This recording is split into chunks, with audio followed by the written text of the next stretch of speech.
Hello, hello, hello, everyone. Welcome to the live stream.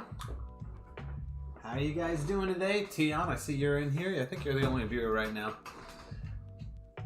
How is everybody doing today?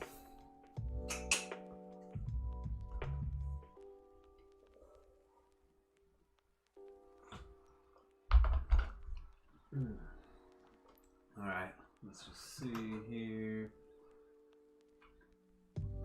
Got 11C pulled up. Okay. Today I think I'll be... What are my goals for today? What are my goals for today? We went to 1. Gotta get a draft going of the next shot. 2. After we plan it out, what do we want to do? We want to get that pulled down. After we get it drafted out, maybe get the background. Work on that. That's probably all we can do today, actually. Alright, cool. I'm going to probably dive right into it. So, for those of you who don't know, anyone who's watching in archive land, I'm Stanley Orr, guy who's working on an Invader Zim fan movie project, and have been since, since 2013, I think. It's been off and on in those years. But recently, my wife, Navi D, is her YouTube channel, Navi D. Let me write that out here. Navi D, aka Navi Dooms. She wanted to work on an adaptation of It Feeds on Noodles, the unfinished Invader Zim episode. That we don't have any audio for it from the original cast or anything, so everything has to be made from whole cloth. But what we're doing is we're creating an animated adaptation of that unfinished episode, and she's having me help out by doing the animation and stuff. Why don't I go ahead and show you guys what we've got done so far? Come on, guys, you promised. You remember? I did your chores for a week and let you pick the restaurant twice. We agreed you let me pick this time. Besides, it's not my fault Bloaties is temporarily closed. I'm not the one who called the health department. I know you didn't. That's why you're still breathing. But if I ever find out who did, they are going to pay. And I'm paying, so I should pick the restaurant. You found money in one of Dad's coat pockets in the closet. A coat he hasn't used in months. Besides, if I didn't, we'd still be fighting over that one orange in the fridge. I can't believe Dad forgot to get groceries again this month. I can. Fine. I guess it's better than nothing. This looks like a pretty good place. A little weird looking, though. You think everything is weird.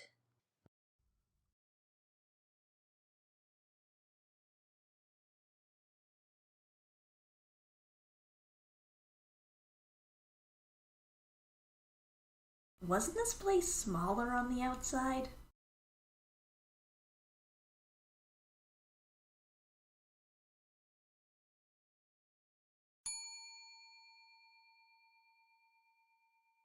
Good evening. How would you like to try our succulent special? Everything delight. It has everything in it. Okay. Splendid. One of everything delight. Tinkle, tinkle, tinkle.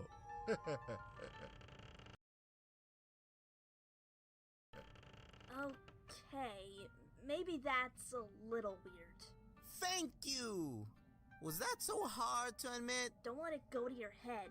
Just pay the man. Oh no. This order is a free. On the house, special one-day promotion. Thank you, come again. Cool. Free food. Let's go home.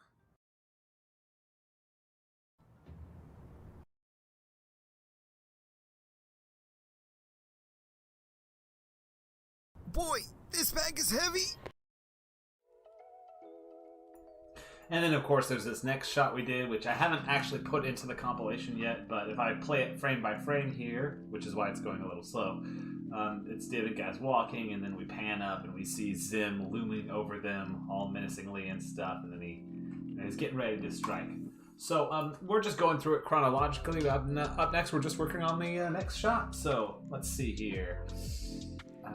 Yeah, so for this next shot, let's get it set up. I had an idea here. Let me go back to camera view. I don't know how well it'll work out. It might be too complicated, but we're going to find out. So let me get this all planned out properly. And I'll make it 33% of what it usually is.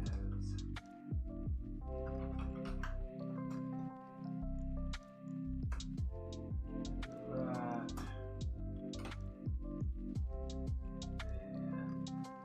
And that. Up to the side there. And side there. Okay, rule of thirds, that just means that you divide the screen evenly into 3 pieces just for framing purposes. It makes it easier to keep track of what I'm doing, you know? Let me see, Tion, you say, I created a Discord server and I started to translate Invader Zim comics from English to Spanish. Very happy about that. Hey, congratulations, I hope that's going well. That sounds like a fun endeavor to have to do. Sweet. I'm glad you're keeping up on that and stuff. And Naz is here. Hello, it's been a while. How's it been? Love how Zim has that alien isolation vibe, really just ready to attack. Yeah, I was really proud of that last shot. Yeah, really digging it. It does make me think of the alien movies and stuff. And also, yeah, things have been going good. Actually, this will be the last, I'm going to have to mention that. This live stream is the last live stream before my wife and I leave for Christmas. We're going to visit my parents. And I won't be live streaming again until 2022 begins because we're going to be taking time off for Christmas. So that just wanted to let you know that's what's going on here. Yeah, so that's why this will be the last live stream before Christmas. But I hope you all have good happy holidays and all that. Whatever winter festivities you'll be up to, if any. And if not, then I just hope I have a good time. Blah blah. Obligatory. If you don't celebrate the Christmas thing. Anyways, so we have the framing device here. This is going to be called, I'm going to call this the rule of thirds. Now, Nazo, how have you been? Same with Tom, hi, I totally missed you. You joined in. Glad to see you joining us too. Sorry about that, but hi, welcome to the live stream as usual. We're getting a lot of people today. I like that. I like that a lot. There, so we have this. This is now pinned to the camera, which is good. Move this back. There. So now it's over everything. Okay, so we're gonna sketch out the background. What sort of angle and motion do we want? I had the idea. Yeah, we're gonna have a good time. It'll be nice to finally visit my family and stuff, you know. She hasn't been able to technically meet any of her in-laws because of the virus and the government reaction to the virus that's forcing everyone to shut down and stuff. But we can finally travel, fingers crossed. So yeah, little struggles here and there. I can manage my best and give it my all. Oh, I'm sorry to hear there's some struggles going on. But yeah, you do have to just, it stinks, but just knuckling up and doing it. Sometimes you just gotta do that, right? Tion says, it's going well, recorded a video of 20 minutes for each comic page, editing it and translating it into Photoshop, and then I put it on fast camera with music and a message at the end if you want to find more content. So join, insert link from the server. I think it's a good way to promote the server. Awesome, that's a lot. Dang, you have been busy. I'm glad to hear it.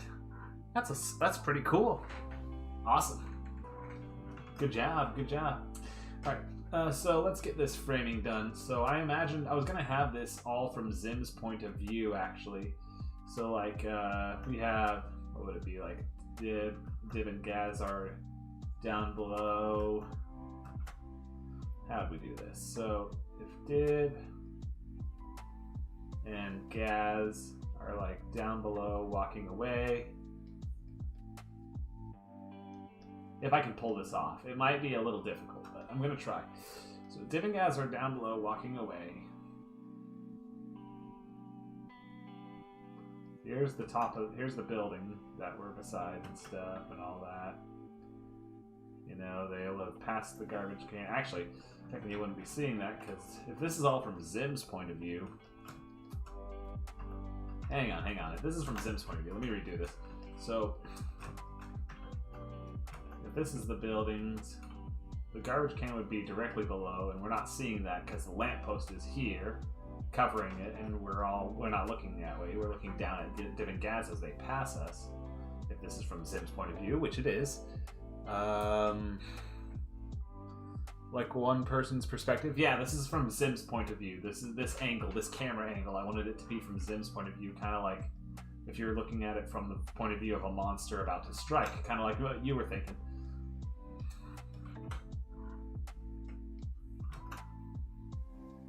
And here's the sidewalk.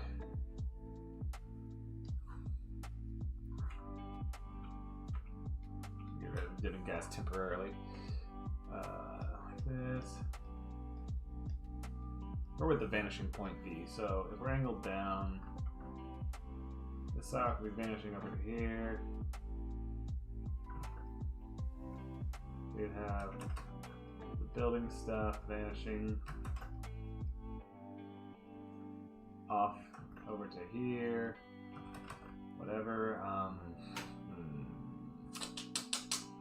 Thing about these angles, they're always very tricky to nail. So maybe I can zoom in real quick here and get a rough view going. So once again, if we're looking at, if Zim's up top, and if we'll pretend that this square in the middle is the actual outline of the scene, so I don't have to worry about whatever's going on outside of that. Zim angled down. We got the sidewalk in the distance. It's going to be kind of warped perspective, obviously.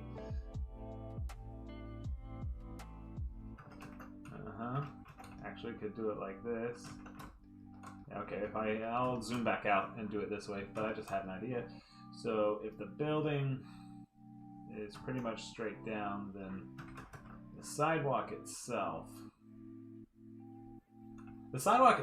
won't be too much different in terms of vanishing width. It's just would slightly curve outwards, very slightly. So like, you know, we got these things here. It's definitely going away from the camera, but it doesn't vanish as dramatically.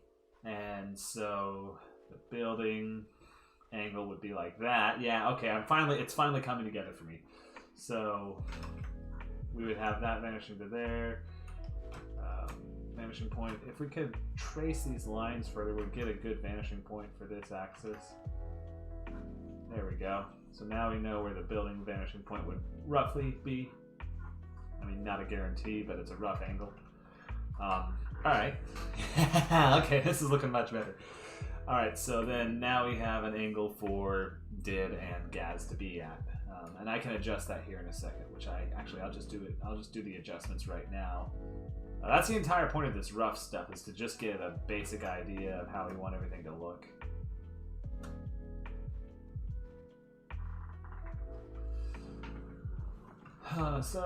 In the interest of balancing the scene out, also, maybe I can rotate this. Because the reason I created the rule of thirds is for the sake of framing the scene and making it easier to look at. I can leave that wide. Actually, it looks fine this way. I think I'm overthinking it. Alright, but we would have the shop window right here. Like that. Because Gaz and Dib just passed it. The trash can would be right here. And then we'd be inventing all these buildings. We make the rest up as we go along, because we technically haven't seen that far ahead. Probably another spot, so we'd have some places for the lamp lights periodically right there and there. That's all fine and good. Yeah, let's see how this looks when I do a rough animation of it. So, like in this camera angle, because we are looking down at the ground from above, because that was Zim all perched up on the lamppost ready to attack Dib specifically. Not Gaz. He does not care about Gaz one way or the other. It's Dib he's after. Wants to attack him. So we got this window here. We have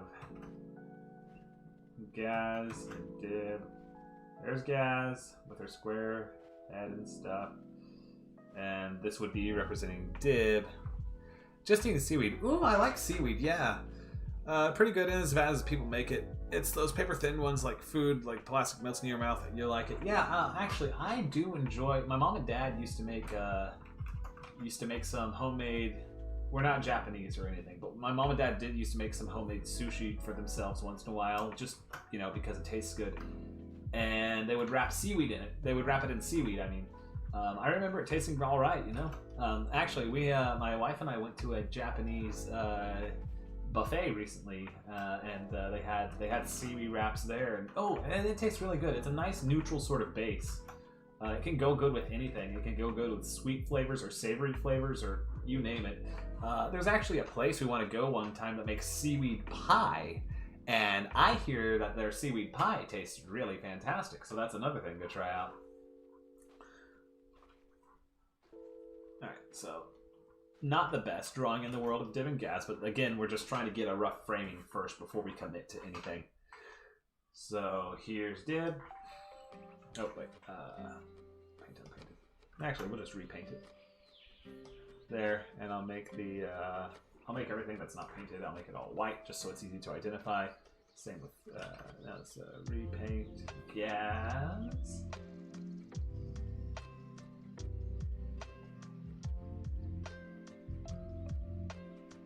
There. Get all that. And then, white color. Paint unpainted. There we go. There's Gas's color there. And now for the background. Let's just add a color card for now, a plain white one. Just so that it's beneath everything. And I'll space everything out and get the camera angles right. Seaweed pie, yeah. Really good stuff. Really, really good stuff. I like it a lot. Well, I haven't had it, but I hear it's good stuff, is what I'm trying to say. hearing me talk while you're translating is relaxing. Well, I hope it's not too distracting. I know I would have difficulty processing hearing someone talking while at the same time doing something that relates to words. But, hey, if you can make it work, more power to you. Alright, what else? We just need Zim arms. So, I'm thinking what I'm going to do is when Zim dives after Dib, or like to attack, we'll have his, just to show that this is from Zim's point of view. Man, if I can draw it right. Okay, it's just a rough drawing anyways. It's just supposed to be rough. It's not actually supposed to be good or anything. We'll make it better when it's in the final part. Where is... We'll have Zim's gloves pop up, and so it's like he's, we see from, to emphasize that this is from his point of view.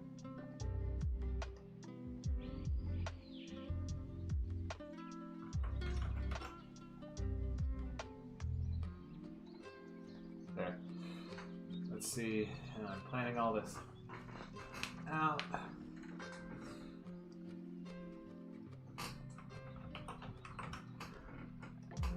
Thinking actually, if we put the we need to put the arms connected to the camera because they're going to be following the camera. That would be very important. So let's do this. Cut and paste it there. Don't worry, I keep the record of all the text. Brings a whole comic in a notepad that's saved from time to time in case some crash happens in Photoshop.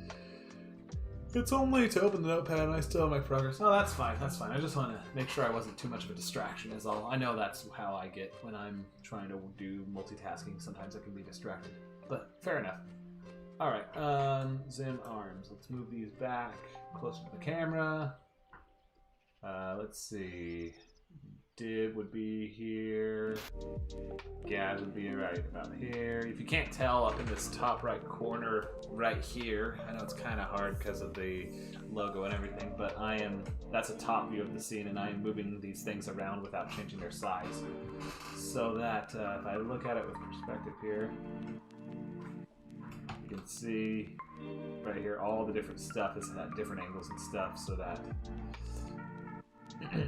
when I move the camera around, it actually gets an interesting look, which is what I want. So, let's see here. Let's extend these all out. I don't know what sort of timing I'm wanting here, so let me just hit play. So, a little washing and then This is gonna be kind of awkward and quiet for a second. Sorry, guys. I'm just in my head. I'm visualizing what the scene is gonna look like, and then I'm gonna like have it play out with the timing. So let's see here. Lunge. Okay, and then that was about 40 seconds in. We'll have Zim lunge.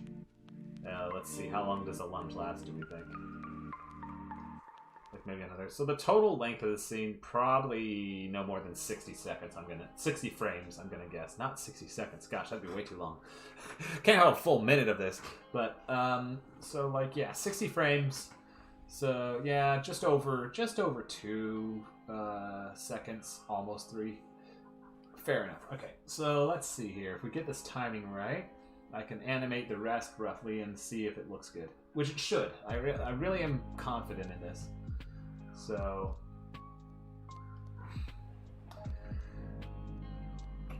with the lunge here, we imagined it diving down to dib. Oh, this will be hilarious. Okay. So yeah, I'm gonna have to redo some of this, obviously, because dib is currently hovering above the sidewalk, and it doesn't look that good. Yeah, actually, you know what? We could have it angled up a little. No, that would be lunging forward. Have I heard of the new Invader Zim fan made that was announced a few days ago? No. What are you? What's up? The new Invader Zim fan project? That sounds pretty cool. Fan made. Are you thinking of like a fan game, or is it like an official, like, well, not official, but it's like a fan animation or something?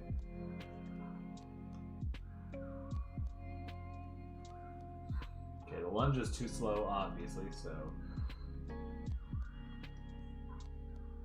maybe make it more snappy. It doesn't have the violent sort of momentum behind it that I want. Maybe just lunge it forward like this.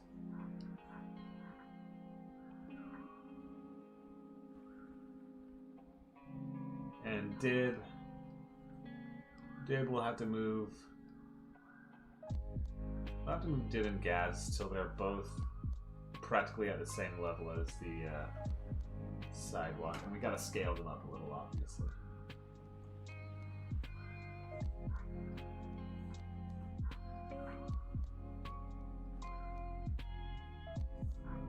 If they were both the same distance away, it'd be like this. But they're not, because gas is a little further ahead than dib. Okay, now if this zooms in, that's looking like a better scale of everything. That will hone in on dib. I can fine tune this, it'll look really good. A few days ago, it's a new fan-made series a few days ago, kind of what Invader Zim called a very tall problem. Oh yeah, a very tall problem. Heard about that. Don't know anything about it though. What's it about? Sounds like it's probably got something to do with the Almighty Tallest.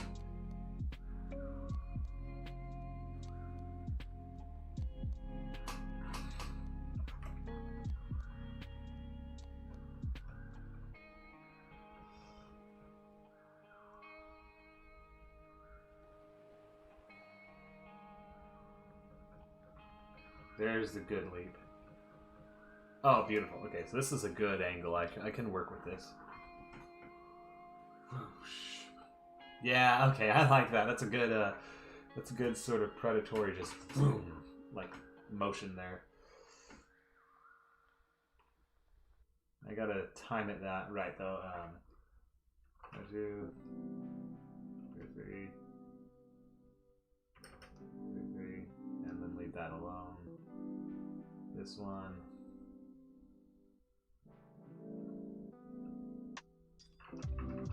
There. Okay, let's see how this looks.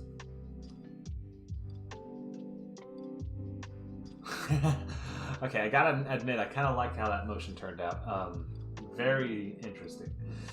But if I'm gonna do that, then what I'm going to do is have the camera, you know, moving the whole time, shaking a little, not quite holding still to show that it's from a living creature's point of view. there, and then it falls in. Okay, cool. Want to see how all the series develops and it doesn't fall into cliches and entertaining. Maybe translate it with subtitles. Awesome. That would be pretty fun, actually. I would like it if you did that. Because it's good to have more creativity and more exposure to fan art and fan projects, even via translating into other languages too, like Spanish, for example. It's good because it gives the people more of a spotlight. So I fully think that's a great idea. Well, here, how is that? Is that too wobbly? Maybe it's too wobbly. Maybe I need to make it less extreme. Okay, let's focus in on that part right there.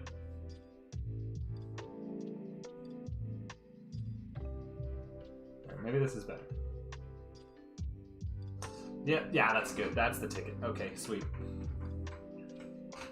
And between here and here, what we can do is scale the camera in also on top of everything else, just so that it, yeah.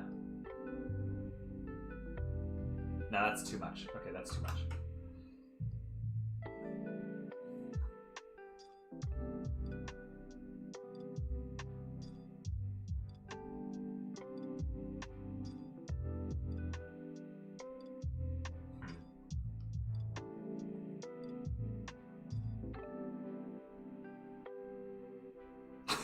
I just love that jump.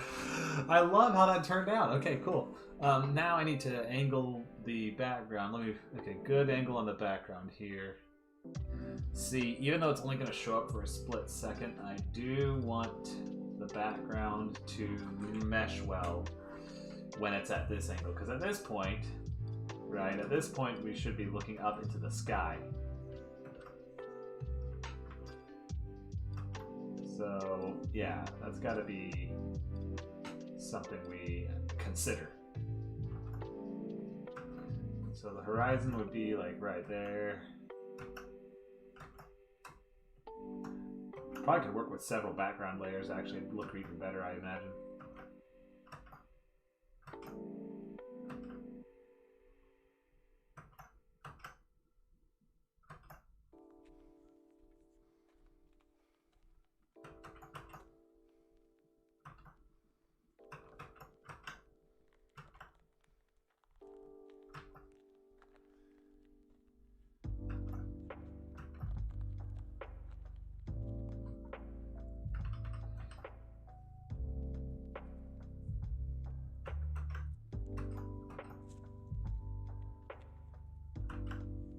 Okay, there we go. I'll just do something like that.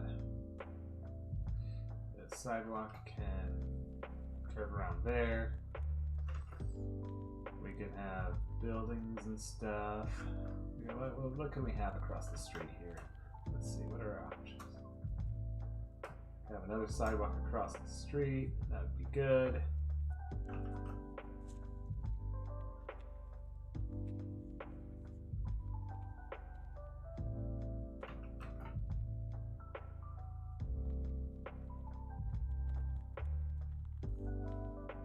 If we have buildings like this, roughly.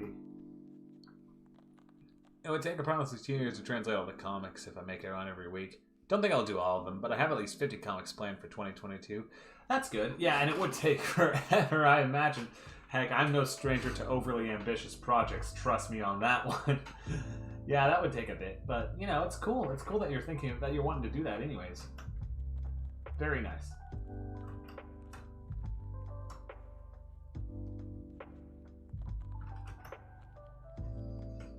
So if this is the case, right there, okay, yeah. So that's why, because we get a better view of the nighttime sky if we do that.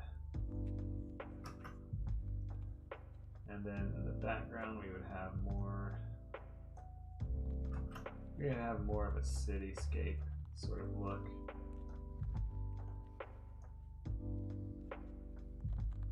You know, the buildings and all that.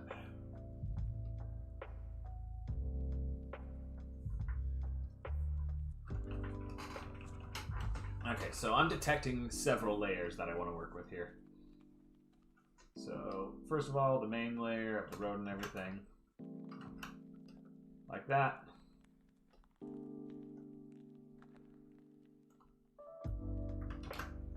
then we have DJ2. Like that. Whoa, now. Gotta move it backwards.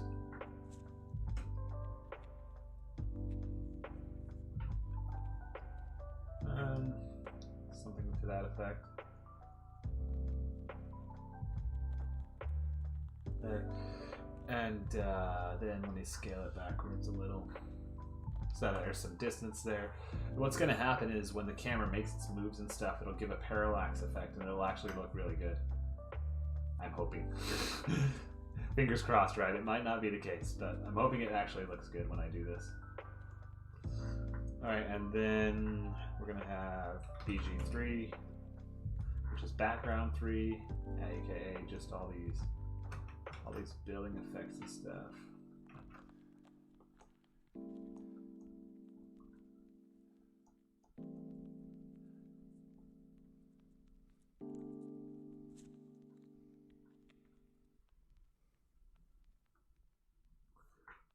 Cool.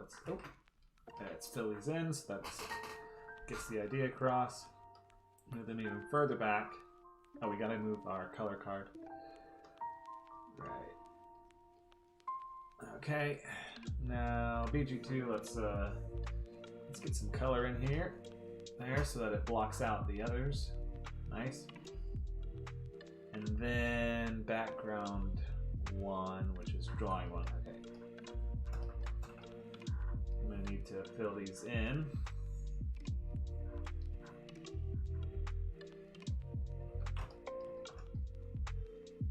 Okay, for some reason it's not wanting to fill in. Ah, there, that's why. Alright, this is all just so I can get a rough idea of how the shot I want it to set up.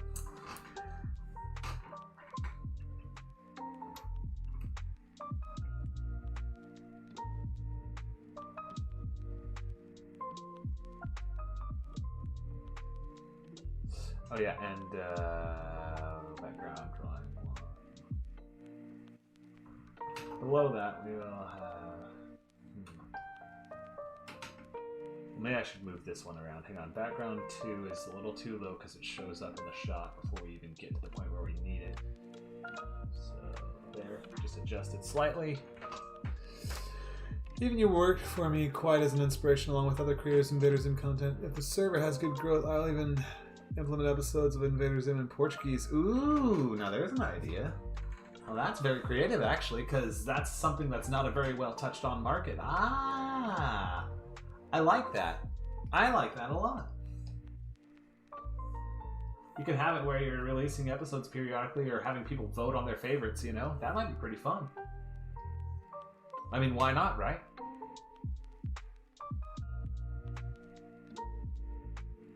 Okay, see there, that's what I wanted. When he flings up like that, we get a nice parallax sort of effect of the background where it gives it depth. I mean, it's a trick of the eye, it's very brief, it's not that long, but it does its job, and that's what we wanted.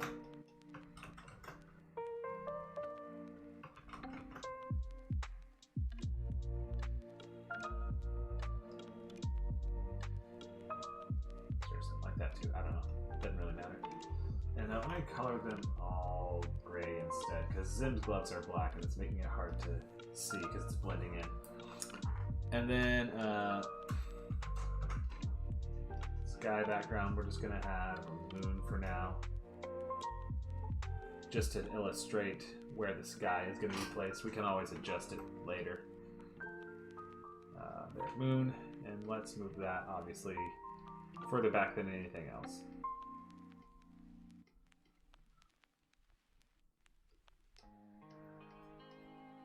Sweet. Okay, so how does this look? Zooms up here, jump there. Falls after dib. And I think the moon actually, where's the moon? Here. Moon needs to be highest in the sky. It doesn't need to be visible like that low.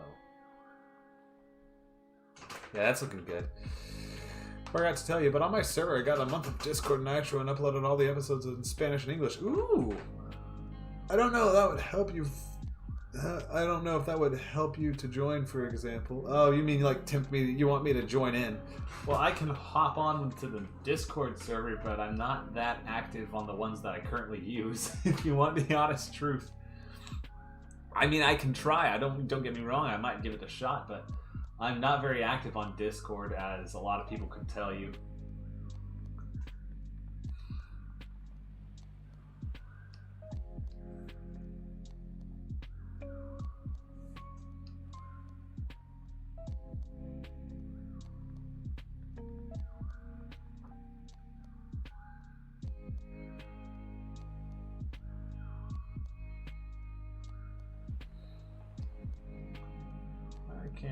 Why don't I extend all these shots just a little bit? Oh.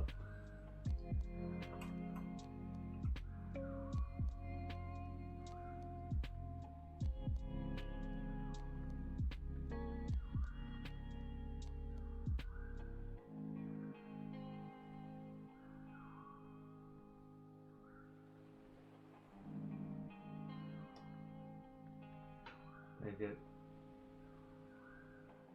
How's this looking? Alright. Nah, I like it better the other way, when it was more sudden. Dib's not in the shot for long, but that doesn't matter. Yeah, I can join. You can send me the invite and stuff. You can DM me on Twitter or something, and I can click the invite link or anything like that. But I just can't promise how active I'll be. That's the only downside. I'm not the most active person on Discord. Okay, don't worry. Even if you want to join or see the progress in the future, you can tell me. It really is a project in which I am very excited. I'm excited too. I'm excited whenever there's new big projects in the Invader Zim community. Yeah, it's really awesome. So I dig that. Yeah, totally. Just like I said, DM me on Twitter or something, and I'll click the invite link. I might join. I'll join and possibly just hang out for like a little bit, like maybe a few minutes or something, and at least I'll have joined, you know, and I might pop in once in a while. At least I'll be helping add to the numbers of it.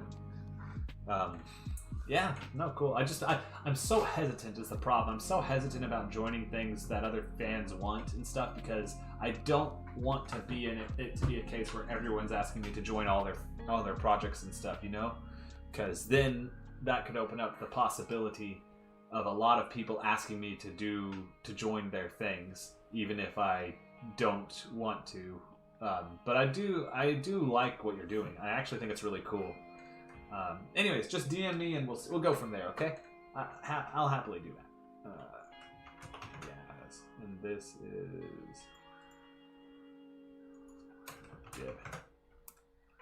Hey, Duke Knight Rider, how are you doing today? Welcome to the live stream. Welcome, welcome, welcome. Dip, Gaz. Gaz and Dip, okay, so.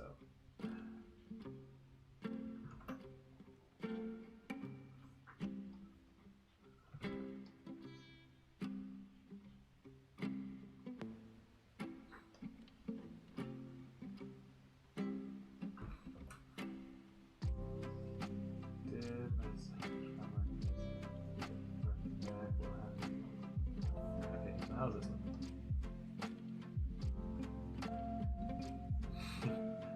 Roughly speaking. Nice. So now, the only thing I'm going to do is with Zim's arms. We're going to have them out of sight at first.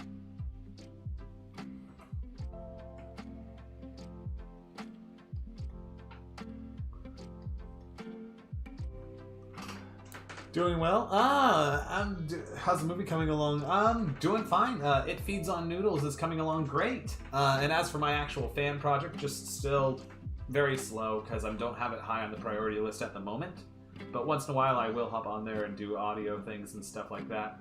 So it's going. It's just not as fast as, you know, many people would like, myself included. But that's just how it is.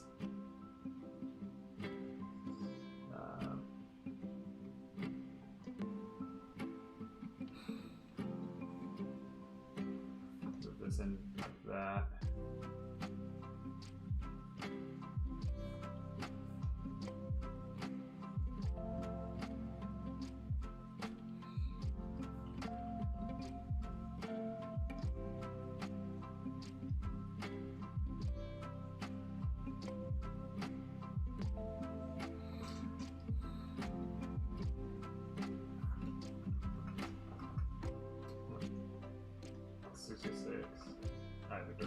see how it looks.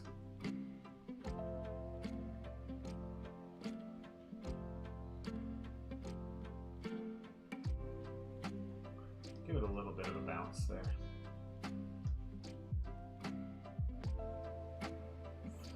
Alright. Well, we can hide the rule of thirds for now. Where is it? There we go. Let's see how this looks.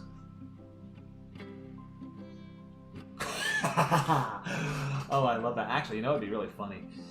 Where's Dib? So let's replace Dib right here. Let's change what frame is being shown for him. Where do we have his drawing layer? Oh, there. Okay. So let's say, how would it look if he's facing away at first, and then by the time Zim's coming, he's like turned around, like, huh, what's that? You know, turning around, sort of look. I wonder how that would look in the in this shot.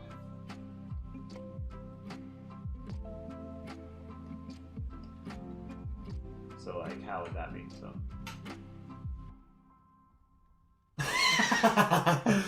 so we get like just 1 or 2 frames of Dib having turned around to see what's coming. And then we immediately will be cutting to the next shot where Zim just slams into him and tackles him to the ground and tries to steal his food, or succeeds in stealing his food. That sounds like it'll be hilarious. Okay, cool.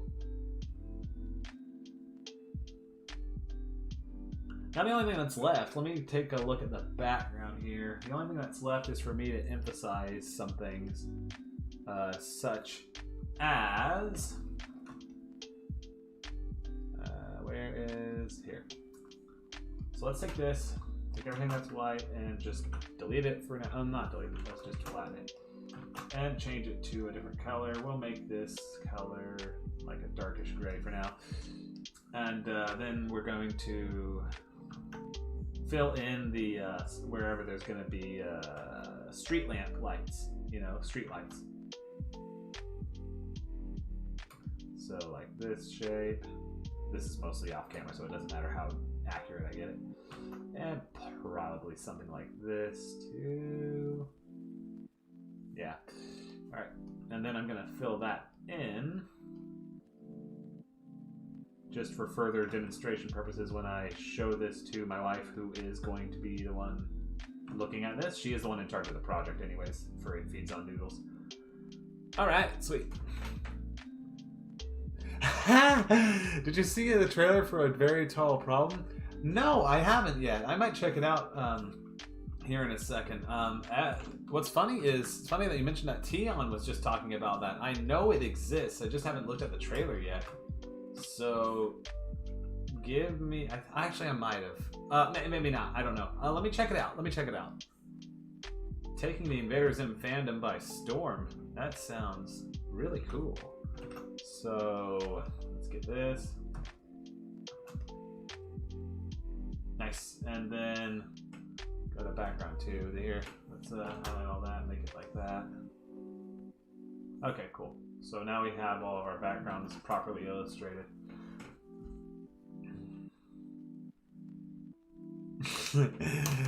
You adore those Dib frames. It could be canonical even if we're taking into account the multiple realities of Florpus. Yeah.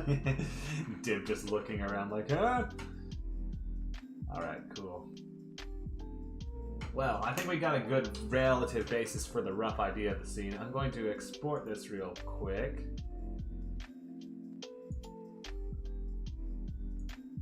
Now we're going to call it... Where is It Feeds on Noodles, production, RC 012 or 011C demo. Okay. Oop, there. All right, I'm gonna export this real quick.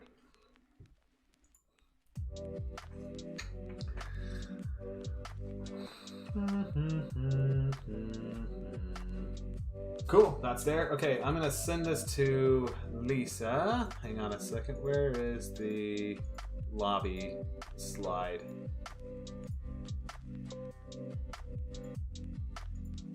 Okay, hiding. Okay, because I'm gonna send this to Lisa, and I don't want my Facebook information obviously being publicly displayed. It would be funny to see me doing a reaction video. I don't like. I think it would be funny, but I don't like reaction videos. I think they're kind of cheap. You know, you're kind of capitalizing on someone else's creativity and stuff. I don't know. It's just, it's okay, but I've never been a huge fan of reaction videos. But nonetheless, I could watch it real quick while we're on live stream, since we're just trying to kill some time anyways. So let me see here. First, okay, there we go. That's the wrong one. Feeds on noodles. Production. Scene number. Let's see. There we go. I'm gonna ask her, how does this look to you? Alright, and while I'm waiting for her to reply, hang on a second. Alright, so apparently this is some really cool stuff. No clue what this is. Hang on, I'm gonna burp. Excuse me. Alright, I'll also turn off the lo-fi and turn on the desktop audio. I'll say what this is about. No clue. Kind of taking a risk here looking at something that I haven't seen before on stream, but okay, let's see. In the Florpus, there are many stories, many realities. This is one of them. Multiverse angle, I like that. Before us lies the almighty tallest, at the mercy of our resistance! Larnar, of course, the resisting time. Wait! What? Yeah. Did we do that? No.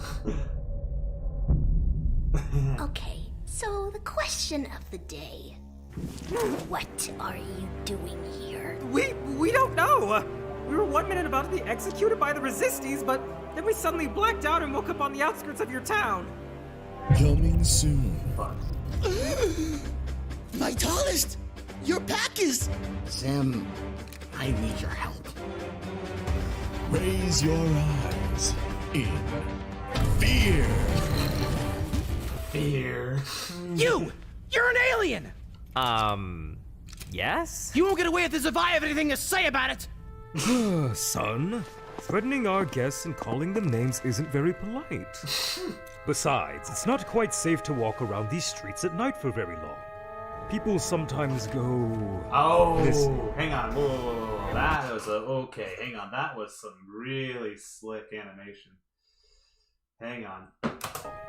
People sometimes go... Wow. Quite safe to walk around these streets at night for very long. People sometimes go... Wow, that is some... I can tell it's CG because the shading here, but I like the missing thing. Or the spinning camera angle thing. I like that. And wiggle your antenna in salute. Zim does not wish to die here on your dirt rock just as much as you! So silence your annoying big head, Gib! I wonder what even the concept is, whatever the premise was behind it. We gotta fix the mess you guys made right now! I thought you did the mess. Let's just go after it before Dad kills us! But I don't wanna! We don't take orders from you! Watch your screens in terror. Terror.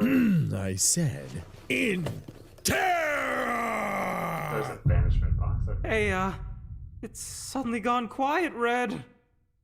Look out! Giant plant thing or something. Oh, this is Bad. This is really, really bad! going on with all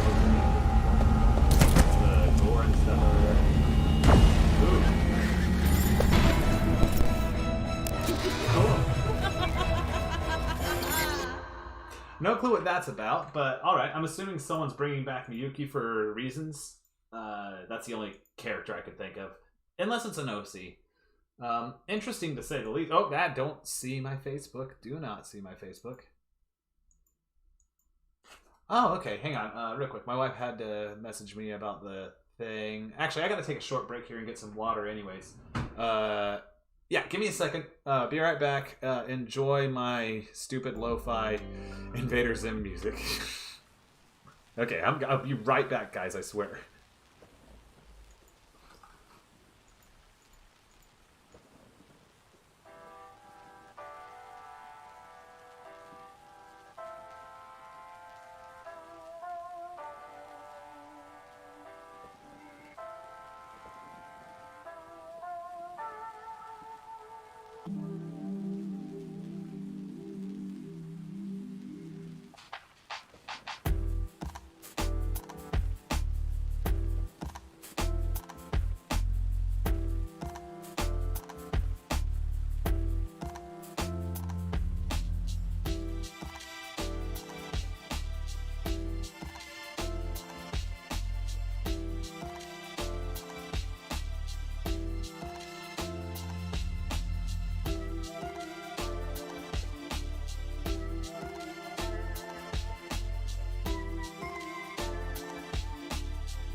All right, back. So yeah, that was an interesting sort of thing. Honestly, a very tall problem. I didn't actually watch the trailer. Before I had seen only a few test animations that people were posting and stuff, and I thought it looked cool and all of that, but I didn't realize there was actually a full-on fan animated thing like that. That's really good. Yeah. So yeah, I'm trying not to promote other fan content too much on the channel because of the situation, like I said, where people will be like, why aren't you promoting my thing? Why aren't you promoting my thing? If you're promoting this thing, why not shout out my thing? React to my thing. And like, I don't want to start a domino effect. That being said, that looks really cool. A very tall problem. 4 days ago. No wonder it's all the rage right now. Huh. And it's a multi-animator project they're all doing. Cool. All right.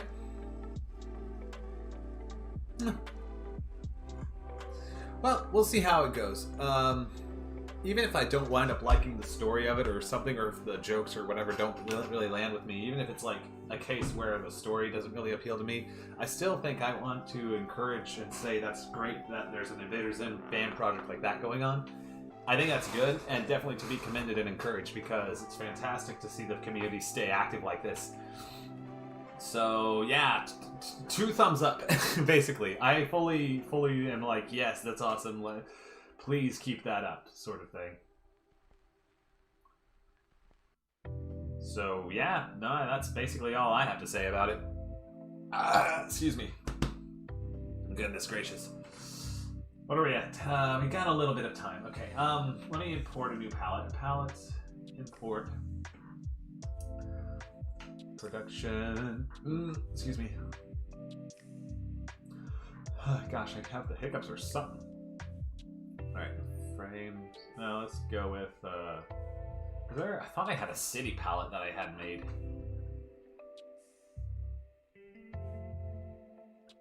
Library, town, here we go.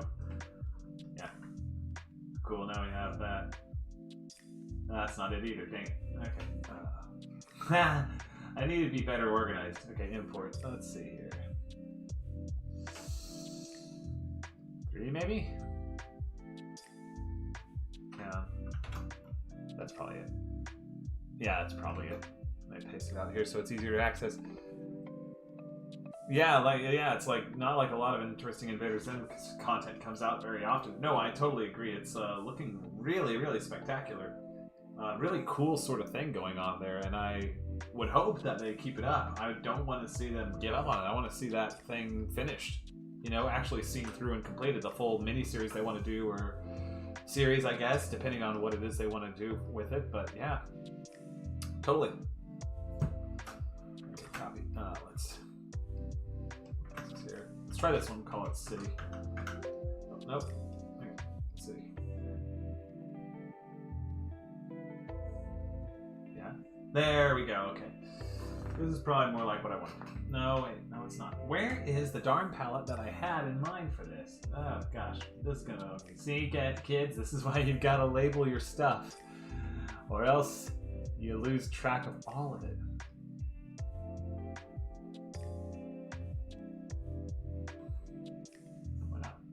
Oh, fine, whatever. You know, I think I'm about close to giving up on where I have it. The reason I don't know which palette it is because one of them actually had it labeled. Maybe that's whether the fandom is easy to excite. You know, probably. There's nothing wrong with enjoying it. Heck, I would be upset if people were bad-mouthing it, honestly, because that looks really cool. The fact that it's coming out, the fact that they're actually doing that, that's amazing. What's not to like? I say more power to them. Let's see. Just imagine a very tall problem with one of the episodes was about the banishment mods, and it was similar to Zim Eat This Waffles. Now that would be hilarious, right? The whole thing is just them sitting in that little joke box thing. Okay, ENV01 City. That's the one that I'm after. Okay. I knew there was one here that had the proper stuff labeled. I just forgot which one it was. Okay.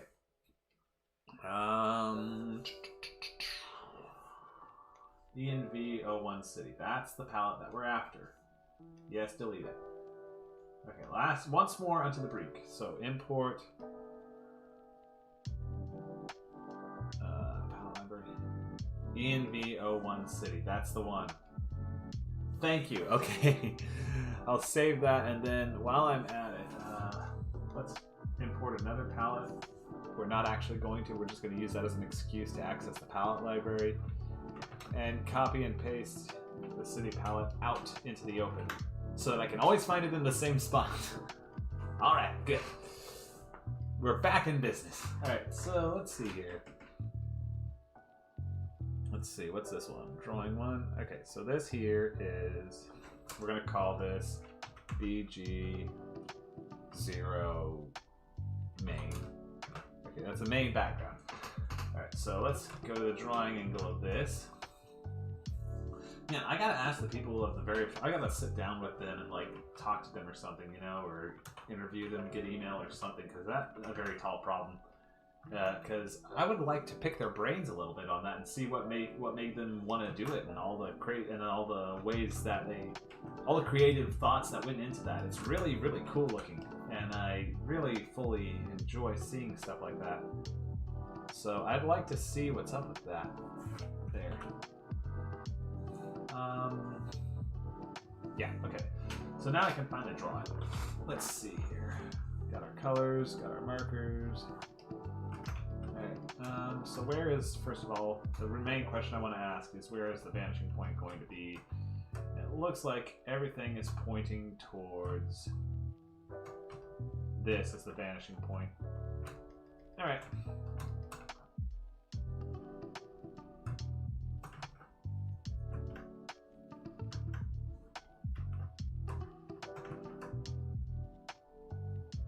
But yeah, no clue what a very tall problem is even about, judging by the trailer alone.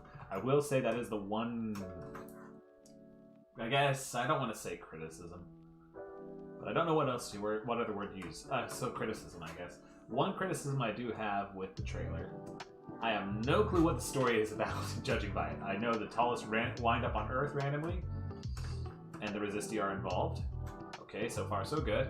Miyuki is somehow involved. There's chaos in the streets, people are dying, Resisti members doing their thing, the tallest are on Earth, the people are missing, and people are trusting that Membrane is going to save them. Maybe Membrane's a bit sus, I don't know.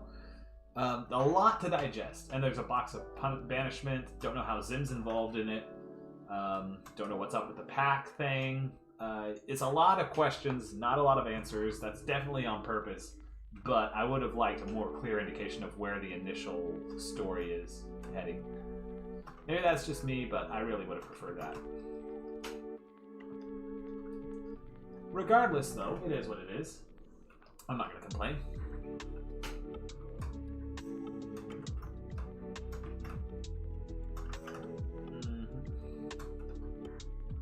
So have you guys been following that project for a while now, or is it just, did you just find out about it today?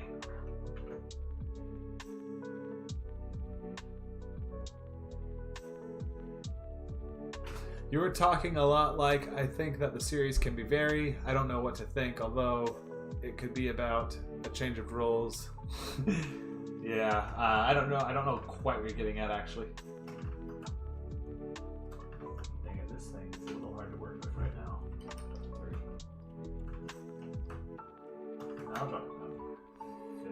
15. What am I doing? What am I doing?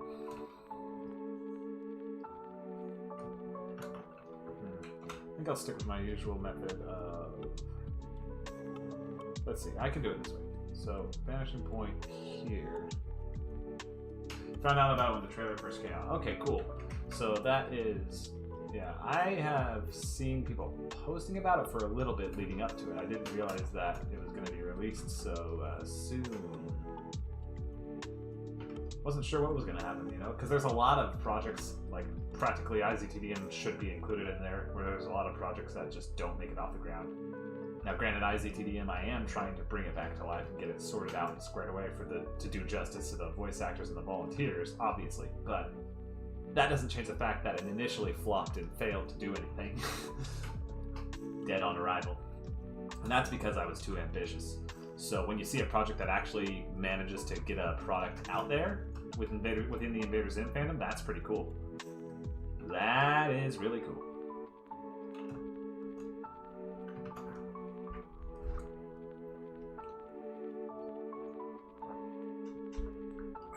Yeah, okay. So you found out about it 4 days ago. I held up the number 5. It's only because I have the pin I'm trying to hold.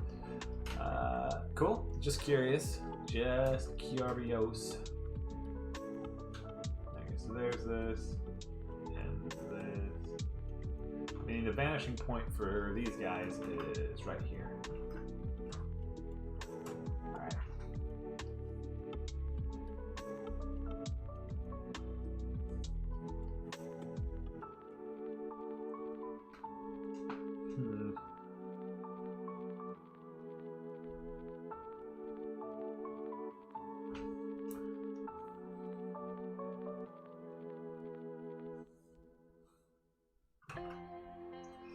Alright, so...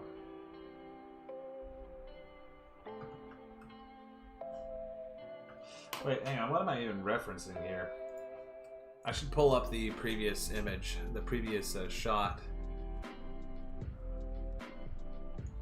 Let's see here, desktop, hit feeds on noodles, production, RCO11B. Frames. Here we go. No.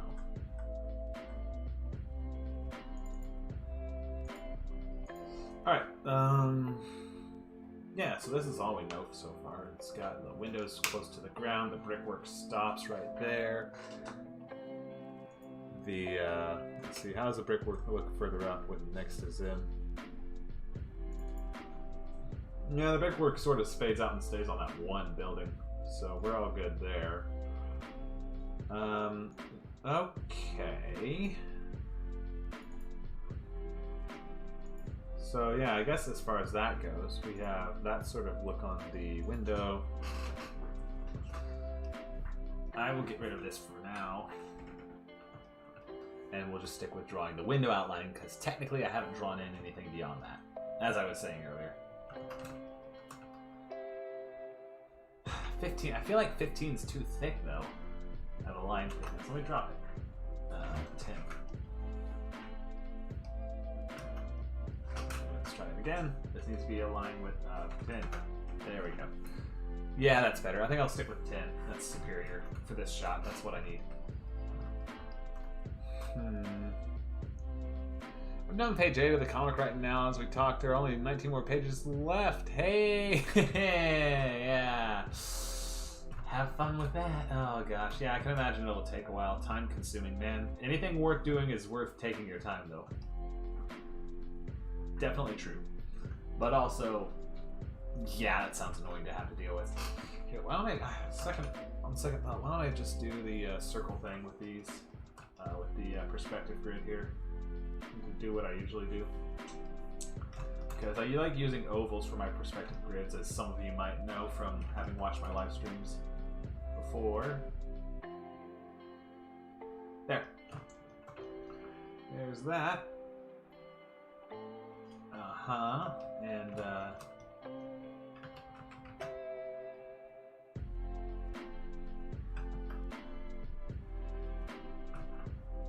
let's move it slightly. I don't know about that. Okay, so we have that and that.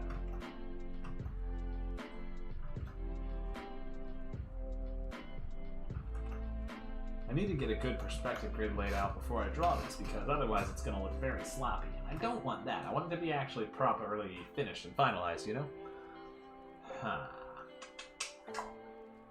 Alright, pump it up to 55. Let's just see what I can do with this. So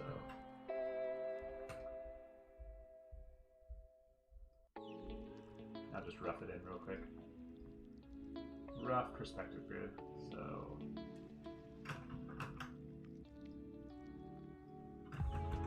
So it's like it curves.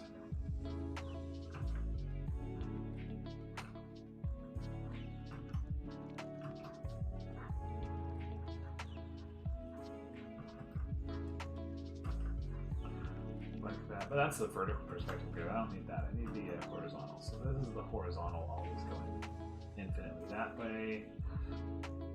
And when it curves out, it's like it's a twisty sort of perspective grid, actually. Yeah. Oh well. Okay. Interesting, to say the least. Weird. And then what about this? What about this side stuff I've got going on here? How does this look? So like when I have this perspective grid, it goes down, and then this one goes down like that. So it sort of meets right here, actually. Huh. Epsilon, hello! How are you doing today, my friend? Why don't I show you what I've got done so far on this shot?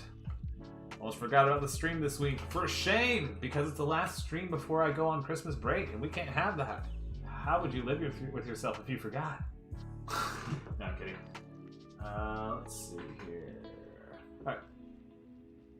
Let's see, so the shot we're doing right now is of Zim, from Zim's point of view. My wife, Lisa, just got back with me. She did approve of this, so we're going to go ahead. I'm going to animate it. Maybe not today, but I am going to animate this. So once again, that's Zim leering up above them, jumps, dives, tackles Zim. The tackle's dead.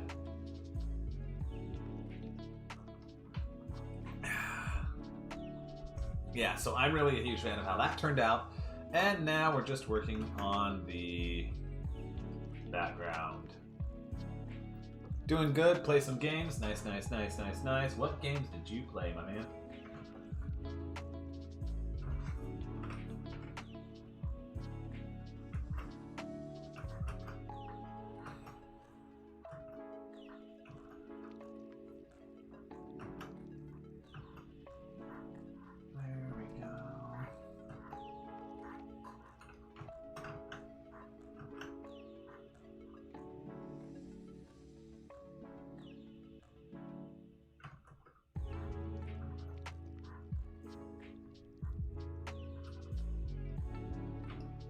I guess I could do that, yeah.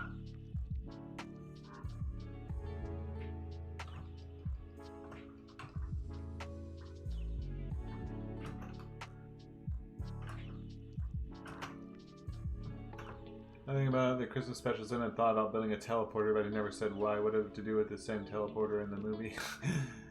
Yeah, he did send all of the teleporter, all of the humanity to the tallest to be slaves. That was the idea anyways. Into the teleporter now. It was completed, right? He completed the teleporter, just no one ever got into it because the Santa battle happened.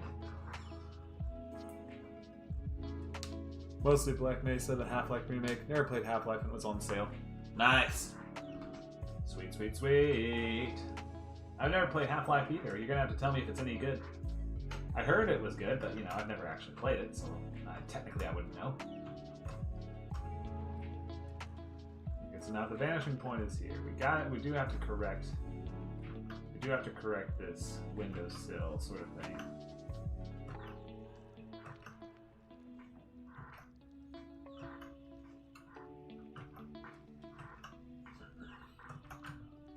Okay, I'm gonna do it like this.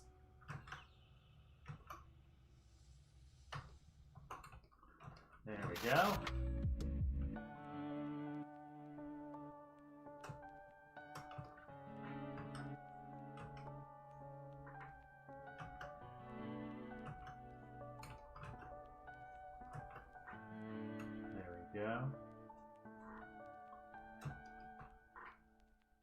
Cool, so that's the angle I want to work with on the on that. I'm just gonna take this and paste it onto the previous shot so that it just serves as a reference point.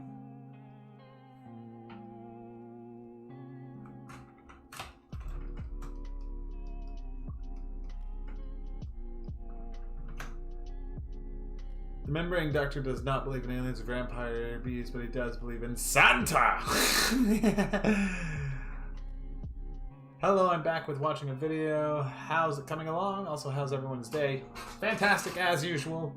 They managed to teleport a teddy bear. That is true. They did send a teddy bear to the tallest. I do remember that.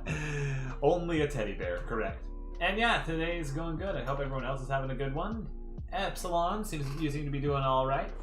Playing video games, having a good time. As I said last live stream before I go off on Christmas break, I want to hit the ground running in 2022 because you know what the funny thing was? 2020, I was supposed to resume production on IZTDM. And then COVID ruined everything. So, yeah. Figures, right? Everything was a mess these past 2 years, but things are starting to calm the heck down now. So maybe I can get back to what I wanted to do. It was all because Santa gave Membrane an ocean of socks instead of uranium-238. I love how stupid the humor is in that show, and it's the best.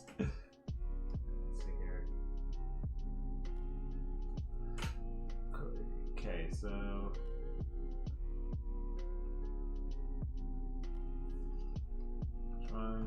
let's wrap this around the building real quick, like that. Oh, that. There we go.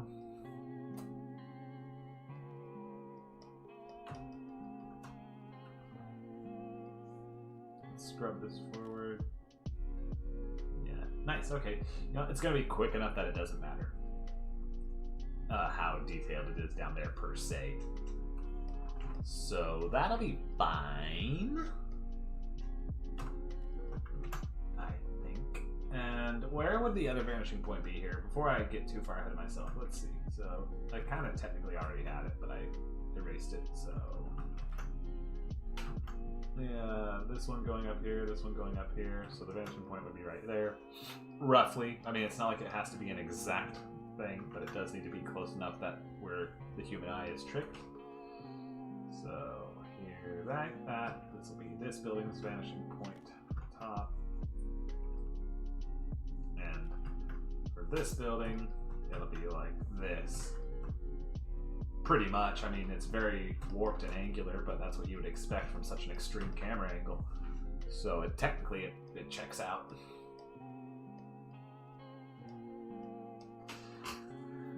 Alright, let's get rid of the onion skinning for now. How's this looking as a single cohesive unit? Cool. Let's back up. Now, I want to see what the furthest point we get away from the scene is.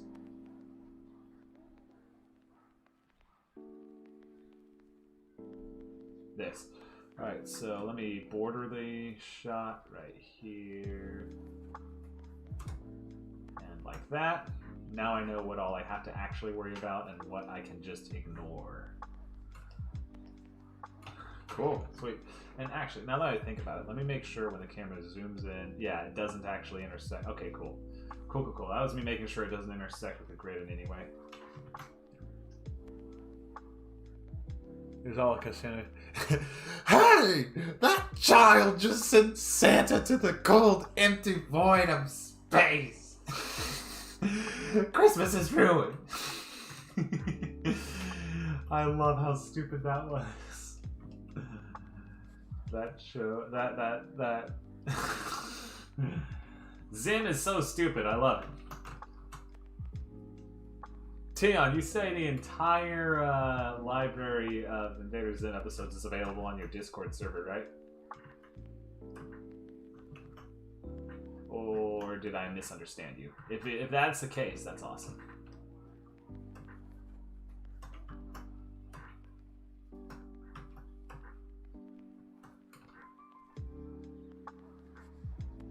He returns every 2 million years to devour all the milk and cookies. Yes, and they must appease him.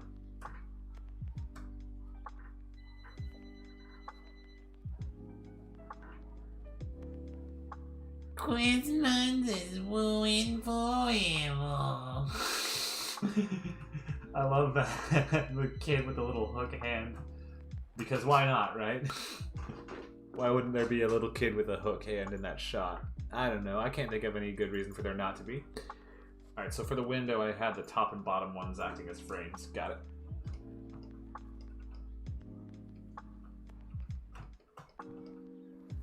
There we go.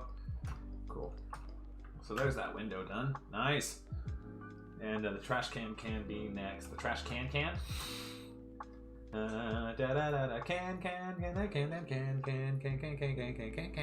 Yes, in English and Spanish. What is the name of your server? 27 episodes are in Spanish and English. Currently seeing if I can get them in Portuguese because they are in Amazon Prime Brazil. Oh, cool. You know, I want to know, does anyone know, and maybe you know, Tion, how closely related is Spanish to Portuguese? Because I do know they are different languages. I fully understand that, but I'm just wondering how closely related they are. Because there's some languages, like, where people who speak two different languages, sometimes they can still basically understand what each other is saying, depending on how closely related the languages are. So I'm kind of curious about that. And also, do tell us, what is the name of your Discord server? You know, because that might be fun. Might be fun. Now, while you're replying to me there, let me open up this file here. Okay, open file location, good. Yeah, how high is the trash can compared to the window? Okay, so it's just slightly above the window. Gotcha. So I need to keep that in mind when I'm drawing the trash can. I just closed my file so I don't need to reference it anymore, but I probably will. Alright, so I guess the trash can would be about this height, roughly. So, yeah, let me just do this. There, that's a good marker. Actually, I should rough in the entire perspective grid for the trash can while I'm at it. How far out does it extend? I guess the trash can would jut out about this far, like so.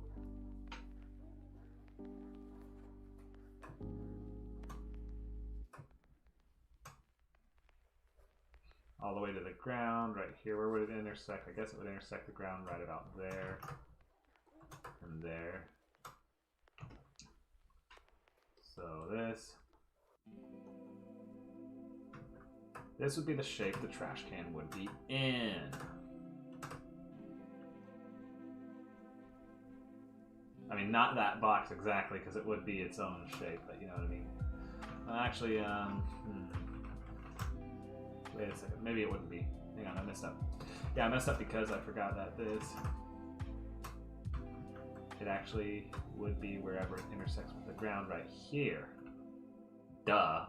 So, I mean, because it's pressed up against the side of the building. So right here and here. And we extend it out. Out.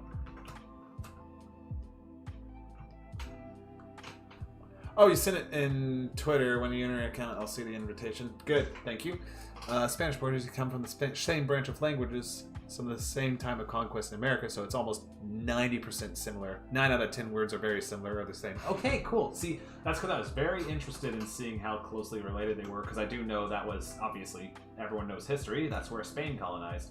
So obviously Spanish and Portuguese very similar, because again, the influence from the Empire of Spain in its heyday. Fun fact. You may now call me a nerd, because it's true. Alright, so how far out do I want this to extend is the question. $1 million question.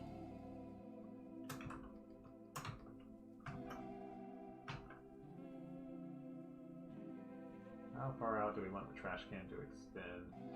I'm guessing like this far out. Looks about right.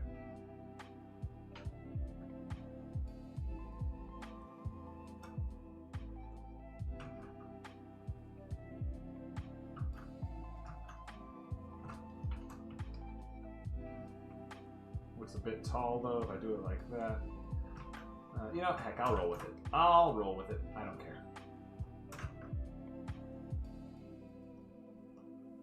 Adds a sense of vertigo to the scene. Okay, so this is roughly where the trash can is going to be. Alright, back to our main drawing. So let's do this.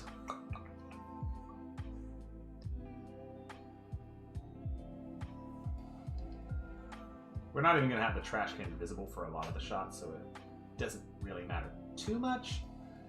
But, you know, it would be nice to have it there, knowing that if I want to adjust things later, I don't have to deal with it not being in the shot or not properly aligned or something like that. They are not useful much, but you can have a fun chat with them. Yeah, exactly. I always like trivia, right? Trivia is very fun. Very fun. If a bit, you know, pointless in everyday life. But, you know, fun nonetheless. So, the holidays are coming up. Does anyone have any fun holiday plans around the corner?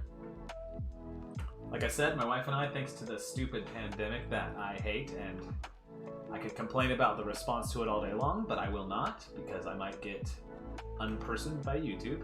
Regardless, though, I am going to finally be able to see my parents, or finally be able to introduce my wife to my parents. You know, we're going to have a fun 2-week sort of vacation thing there. If all goes according to plan. It's going to be such a nightmare trying to get across the border. I know that because of the extra security measures everyone's doing. But we're gonna try. We're gonna try as hard as we can. It'll be so fun. That's something. That's really what we're looking forward to the most this Christmas season. So what about you guys? Okay, here. I knew I'd need this reference again. Excuse me. I'll put this up here. Sorry. Anyways. There we go. I'll move this. I'll do what I said I wouldn't do and move this, make the trash can a little shorter, because it is a little tall.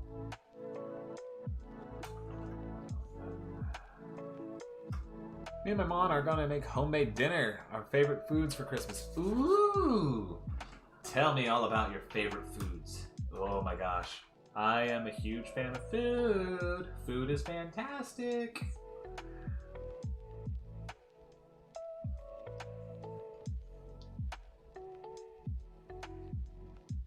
I saw this recipe for homemade eggnog. Might be tempted to try making it myself. I love trying out new recipes and stuff. Oh my gosh. Especially potato chip cookies. I made potato chip cookies recently. I've gotten into making those. It doesn't sound very appetizing, but trust me, they taste phenomenal. Not really expecting much for Christmas. Just decorate my store with the theme. Hey, that's all right. Get into the holiday. You're getting into the holiday spirit, right? That's what counts. Always have fun doing things like that. I should be more festive, you know, with my stuff I do online.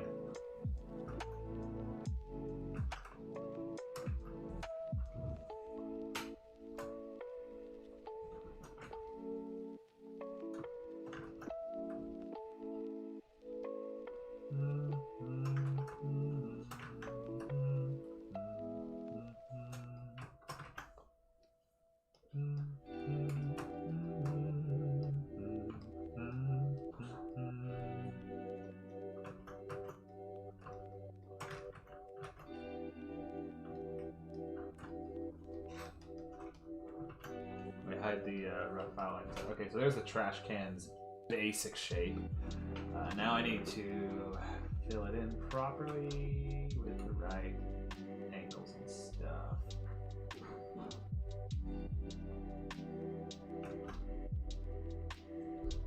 Yeah,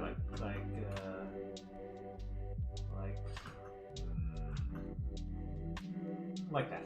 No. Yes, no. Maybe so. There. What do we got? Chicken tenders, mashed potatoes, sweet potato casserole, macaroni and cheese, and dinner rolls. 2 thumbs up. That's great. I've got my Christmas soda. That's plenty festive for me. Hey, whatever works, right? If that's all you need to do the holiday thing, then that is all you need, my friend. Yeah, so, funny. Christmas soda. That is true, you did mention that, so, there you go. Das ist good. Sounds like someone's clattering some dishes in the other room. Wonder what that's about.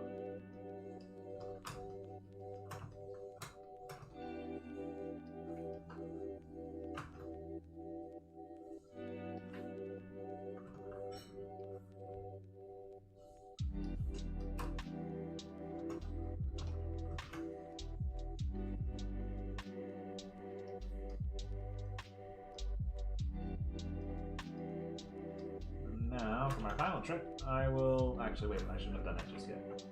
There, I'll do this first. Cut it.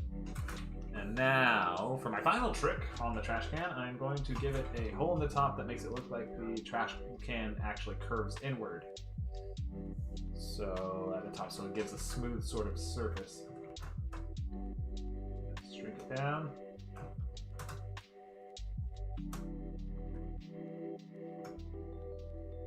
There we go. Okay, cool. It's coming along very nicely. I like it. I like it a lot. Ooh. Fun fact, Swedish Christmas soda is one of the only 2 sodas to outsell Coca-Cola in their respective region. Now that's really cool, the other being Iron Brew in Scotland. Well, that is a fun fact indeed. Iron Brew. I should be proud. Scottish heritage right here. That's awesome. Alagubra. Drawing, optimize, remove contour strokes. Oh, and what else did we say here?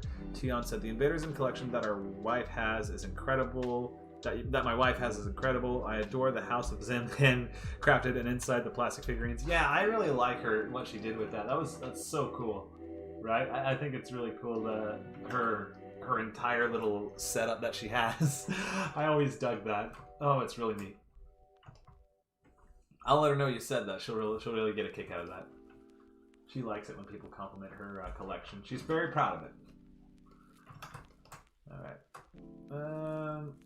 There.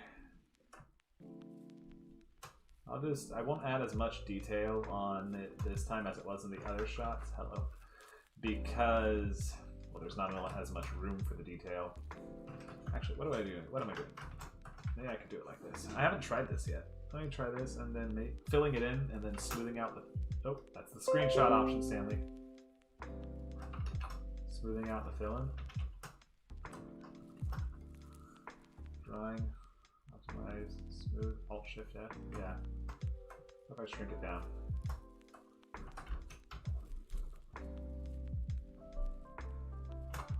That's not really doing it, is it?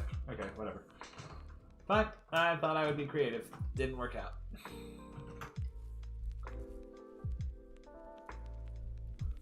That's okay.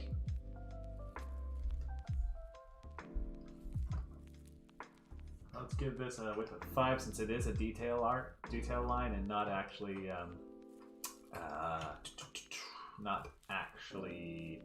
part of the main thick outline of the window is what I was trying to say while doing something else in multitasking and therefore not saying it all with my mouth, my human mouth. Alright, there. Yeah. Okay, and you need to drop down to here. Very good. Now we can get some stuff in between there. It would look fair. It would just be it would be just the cherry on top. There. And that. Right there alongside that.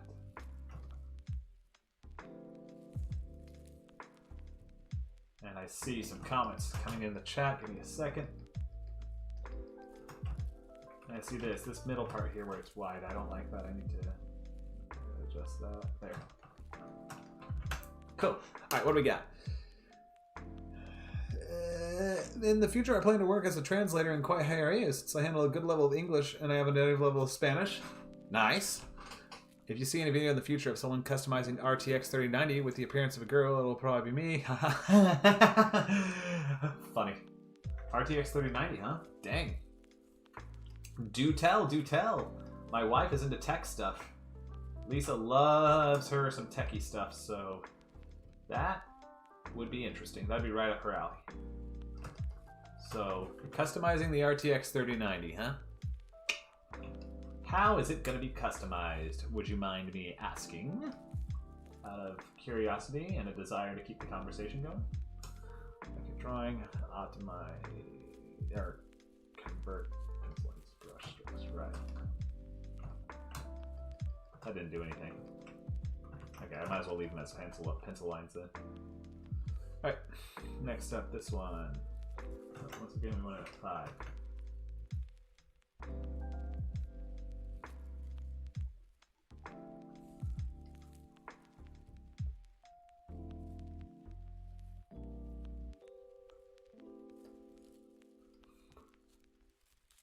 Oh, come let us adore him. Oh, you know what? Heck. Why am I... Hang on. If this is gonna be... Hang on. If this is my last live stream of the year before Christmas and all that, why am I not playing holiday music?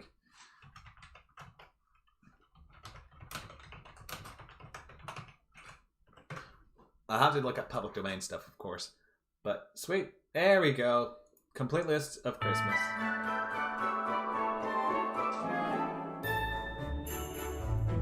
I like Christmas. If you don't like it, deal with it. Sorry, but I am in a very festive mood right now.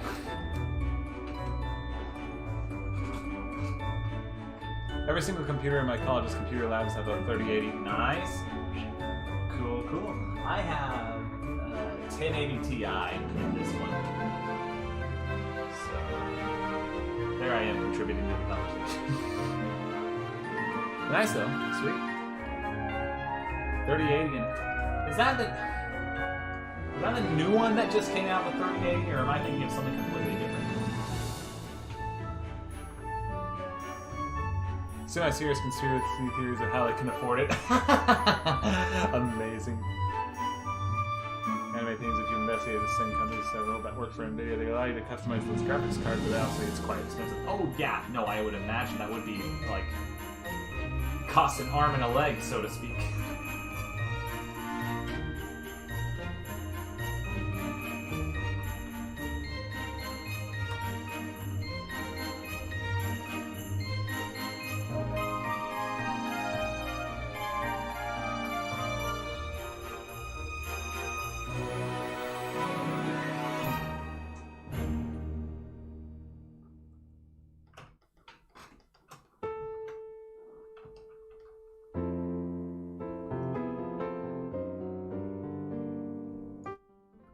Good grief, thank you for notifying me. Oh, crap. Thanks for the heads up. The volume slider in OBS is not where it should have been. There. Sorry, guys. Let me adjust that now. Now that you've done that. Don't know why it was set up like that. Gosh, I used to have it at this level. Holy cow.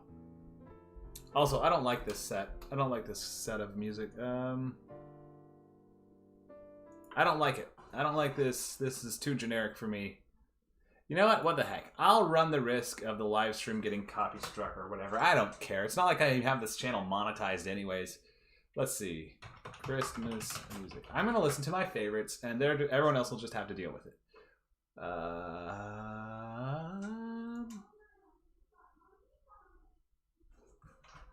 3 ships. Let's do this. I'm going to just, I saw 3 ships come sailing in on Christmas Day. I'll play them one at a time.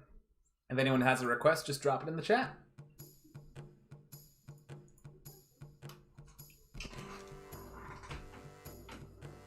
I love this one.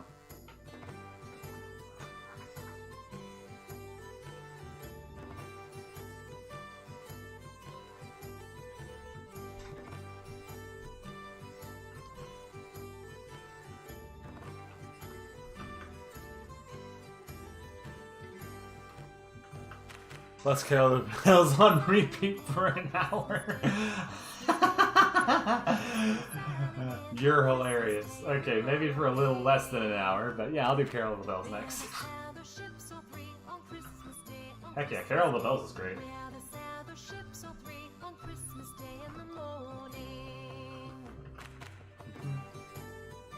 Nice, okay, so we have this set up.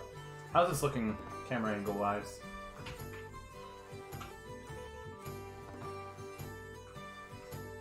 When we all do the full shot, how does this look? Perfectly acceptable. I don't see what's wrong. Nothing is the answer. And we gotta angle it right here. Believe from the Polar Express. I don't care, YouTube. So you have chosen death. Yeah, right? YouTube, good grief. Okay, I'll get these queued up. So next up is Carol of the Bells. What version do you want of Carol of the Bells? Anything in particular? Or is it my choice? Because I do have a few in mind. I was going to pick one. But if you have one in particular you want, let me know. One, and we have... Hey! Classic Swedish ones. Heck yeah! Go for it. Believe from Polar Express. Alright.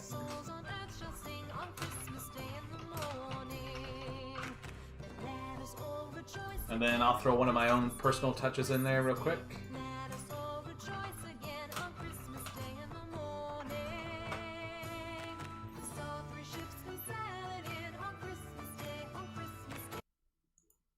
I didn't mean to pause it. There. And then, yeah, keep them coming, guys.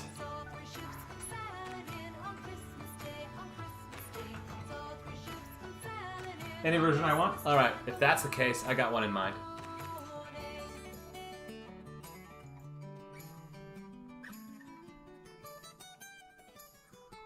Not the Trans-Siberian Orchestra either, by the way. That one, I love it, but it's a bit overdone, you know? So, where was it? Carol of the Bells? I just had it. Actually, my wife and I were just talking about this earlier, so... I wonder... which one was the one I sent to her and stuff. Oh, here, let me scroll up our chat we were having earlier.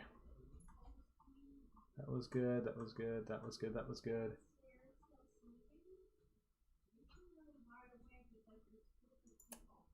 Ah, here we go. Carol of the Bells.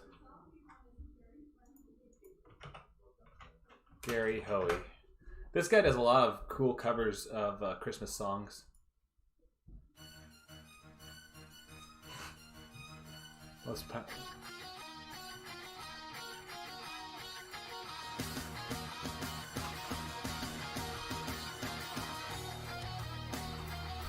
Sweet, here we go.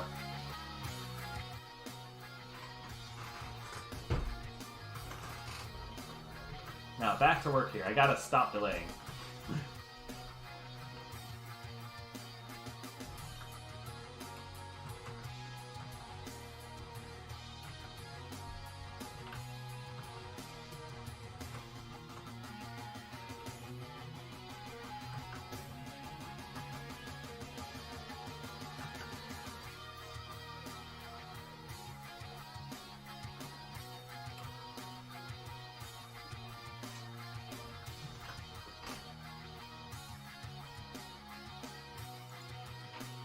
I'll do that next. Or, well, not next, but later on when we get down to it on the playlist. Okay, I'm gonna butcher it. I'm gonna butcher it if I try to say it, but... Nuar det Jul Igen. I think I probably messed that up horribly. Actually, I know I did, so I'm not even gonna try to pretend like I succeeded there.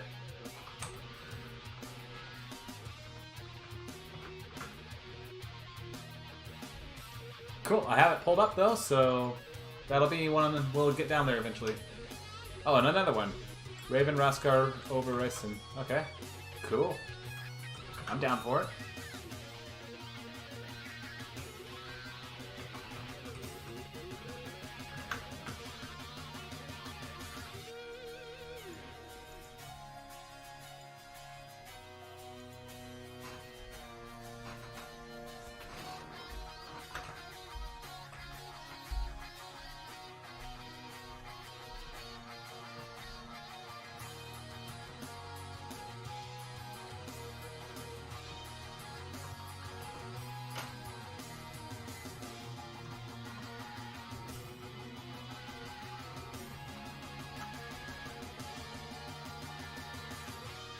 Now let me actually make a door that accompanies this. Since there is a window there, but no door, it would be kind of weird for the building to not have a door there. A little strange, gonna be honest.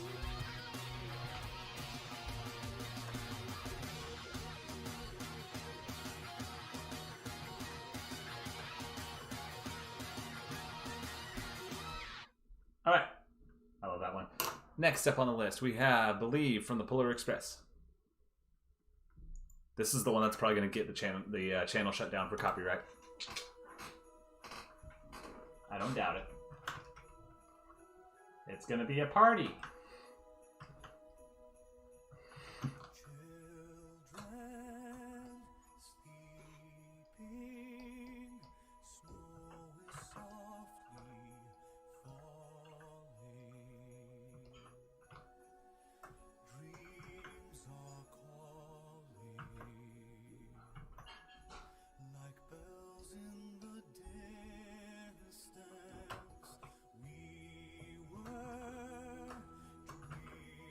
Man, it's been forever since I've heard this.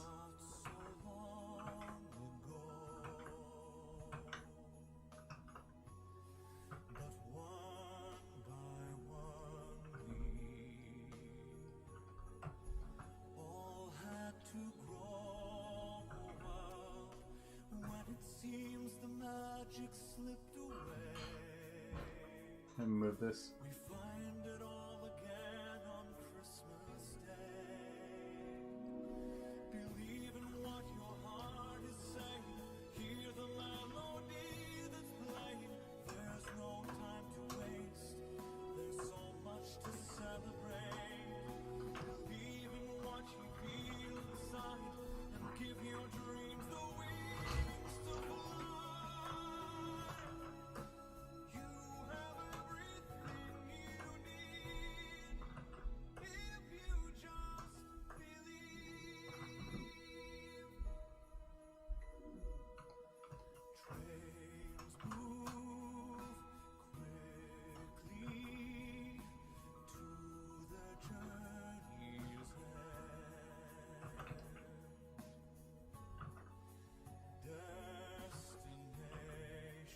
Trying to make the doors texture match that of the window it's right beside, because they are part of the same building after all.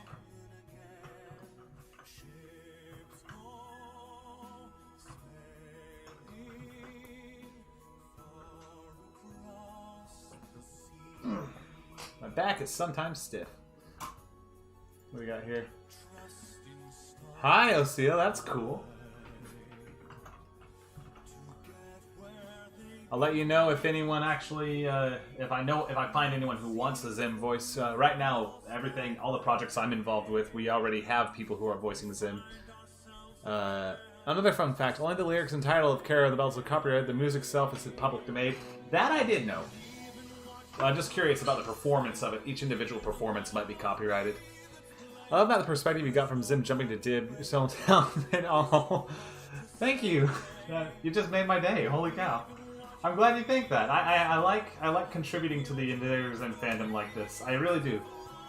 And you know, I really like it when the fandom when fan projects take the extra step when it comes to perspective and angles and stuff. That's why that one shot for the trailer of Very Tall Problem really caught my eye when it was spinning around the fence post and stuff. I really liked that.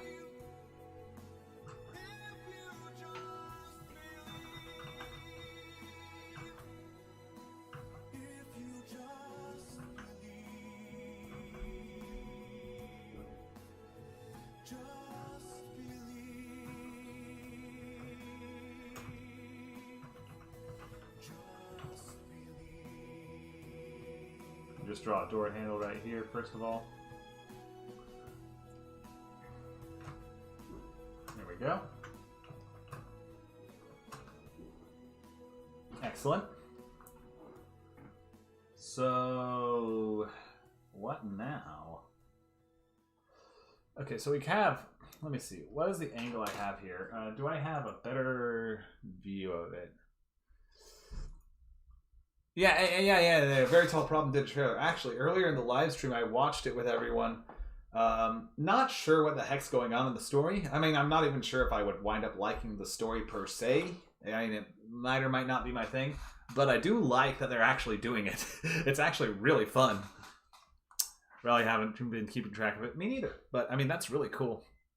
I like that they're actually going through with it. And I hope they continue and actually succeed, because it's not often that the fandom gets something so crazy awesome like that, you know? Okay. So next up, Noir det jul igen med. I know I messed that up. I'm sorry. Sorry, Epsilon. Anyways, let's hear this. I haven't heard this before.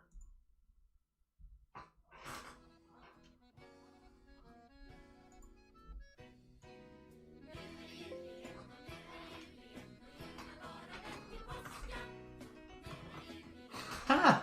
I like it. It's very festive. Like you can tell, even with the language barrier, even with me having a language barrier there, I can tell that it's about, like, it's very Christmassy. It sounds very celebratory.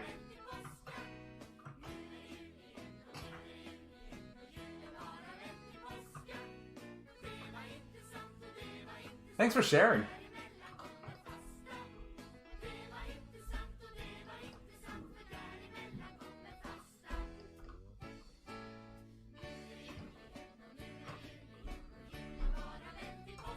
Oh, I messed that up.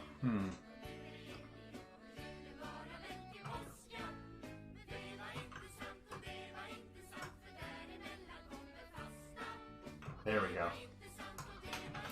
That's better.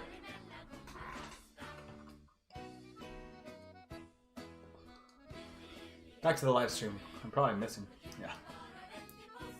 Most Swedish Christmas music is meant to be sung along and danced to. I have that sort of vibe, right? Because I couldn't even help but like nod along to it when I was listening just now. I definitely get that vibe.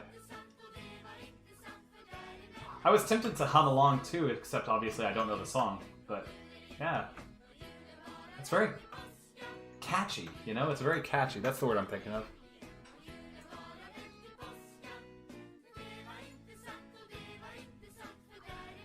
Is it about Santa delivering presents? Or am I just hearing things that sound like that in English? I'm trying to find out what it might be. It sounds like that's what it would be about, but I don't actually know. Obviously, I don't speak Swedish. Alright. The song was used in the background, one of the skits in Don Hertzfeld's Rejected. Ah, never heard of Don Hertzfeld's Rejected. Hertzfeld's Rejected. I never heard of that before. Cool, though. Here's another one from Gary Hoey that I'm a huge fan of. You guys will recognize it right away. Or maybe not. You'll recognize it once it starts going. Huge fan of this.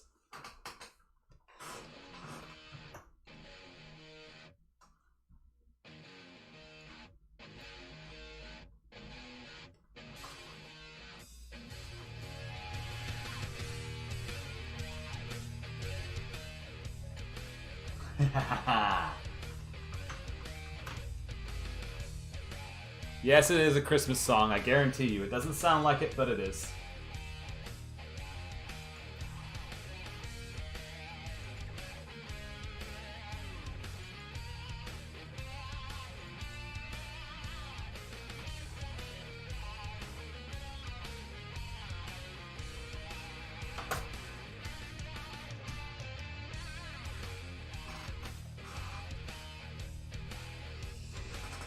Now it's Christmas again, and Christmas lasts all the way till Easter. Oh, okay, never mind. I was far off.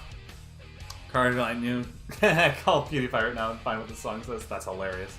Gonna go make some food. Good luck on your projects and Merry Christmas. Merry Christmas to you too. Have a good one, you know? And that's essentially just... then a bit that essentially just... No, it doesn't. Oh, that's great. That's funny, actually.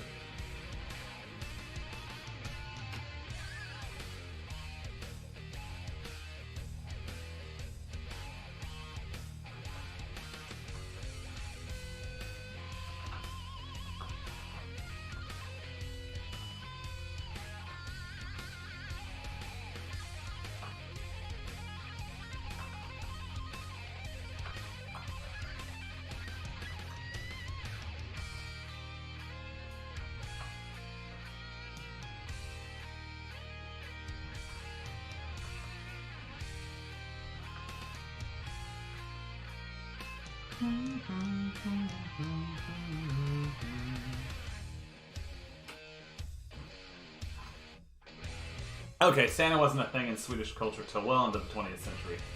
Gotcha. Okay, cool. Wasn't a big thing and then. Alright. Fair enough. Not in his current form. Well, yeah, we deal with Santa and Krampus and all of that. Unless I'm thinking of a different country that uses Krampus and Santa and stuff. I know it's sort of an amalgamation of different things.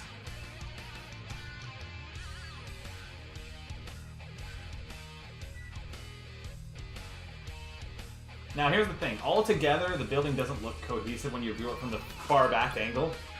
But within the camera work that I'm going for, then it actually does tie in. Mainly all the old Christmas songs don't involve them. That's fair. That makes sense to me then. Like I said, I wasn't sure, so I took a wild stab in the dark, knowing I probably was wrong. Fun to guess, though.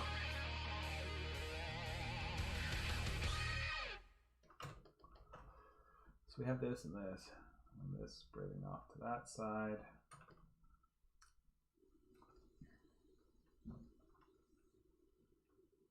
Some sidewalk cracks, of course, because everything in Invader Zim is run down and dilapidated.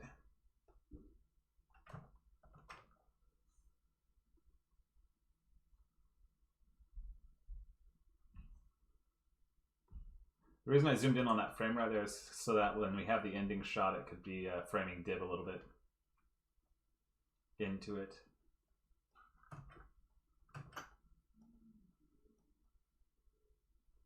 There.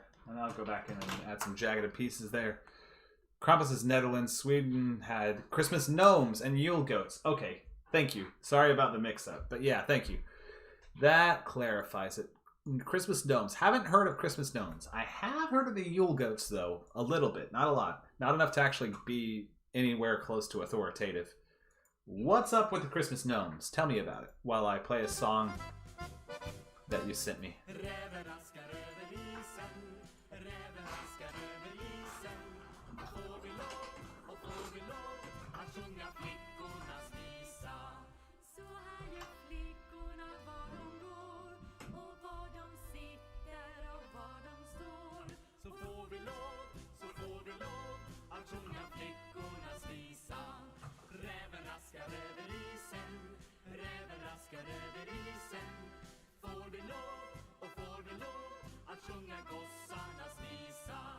Så här gör bossarna var de går och var de sitter och var de står. Så får vi lov att sjunga gossarnas visa. Räven raskar över isen, räven raskar över isen. Gnomes that go around giving out presents. Ah, okay, that's very much a different... You're right, it's like a different form of the Santa Claus mythology. Interesting.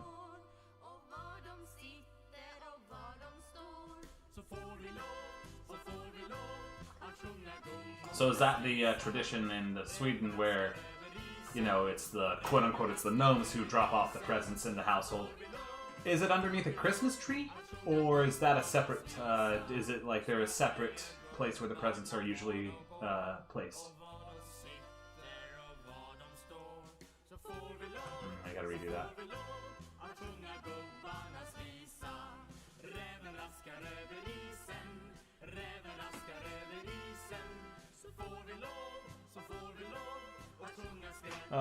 Santa's Swedish name translates to the Father Gnome. I love that so much. The Father Gnome.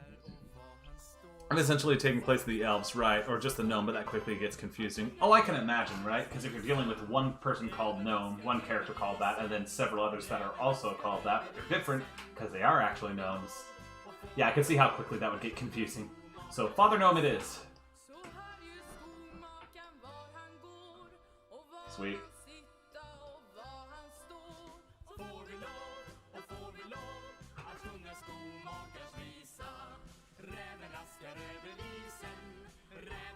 Swedish Christmas culture has been mostly absorbed by the more standard Western one.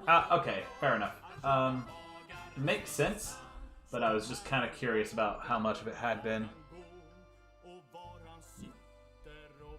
You're kind of scared that people will take the translated comics you do when you're done and remove the credits from the final page. That is a main concern, right? That's a risk you run when you're doing something like that. And I have to be honest, I can almost certainly guarantee you they probably will. Just as a matter of course, they probably will do that. there are probably ways you could safeguard it from that, but I don't know how without interfering with the comic source material itself. So yeah, but I definitely agree that that is definitely a risk you would take when you're doing a project like that. It's easy for people to copy it and just take credit when it's not due. But I mean, that is what you have to deal with. Okay, here. Here's one of my favorites. I heard it just today.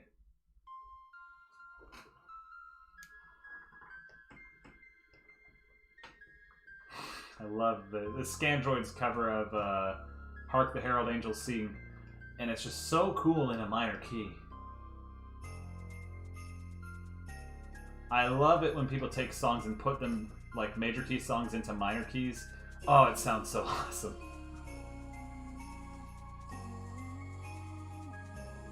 Another thing I'm probably going to get copyright dinged for, no doubt. I don't doubt that at all. In fact, I'm going to try talking over a lot of it so that maybe I don't get pinged for it, but I doubt it. I'm pretty sure I'll probably get like hit pretty hard and pretty fast by the copyright goons of YouTube.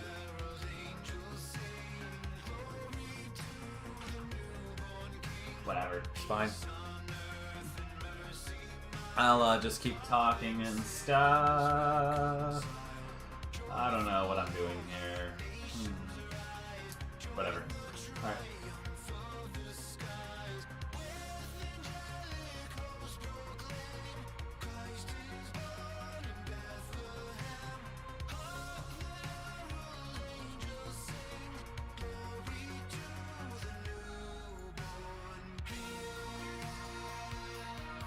Alright, I'll stop that now. I'm really nervous about that one getting copyright dinged, but it's really awesome. I wanted to at least share a little bit of it with you guys.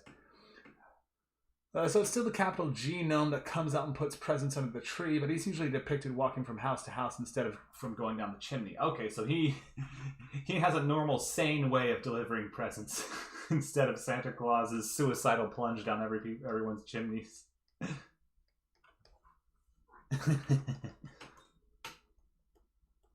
You know, like a normal person.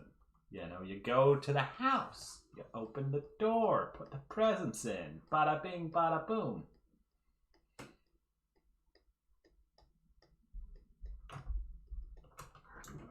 Cool. That and there.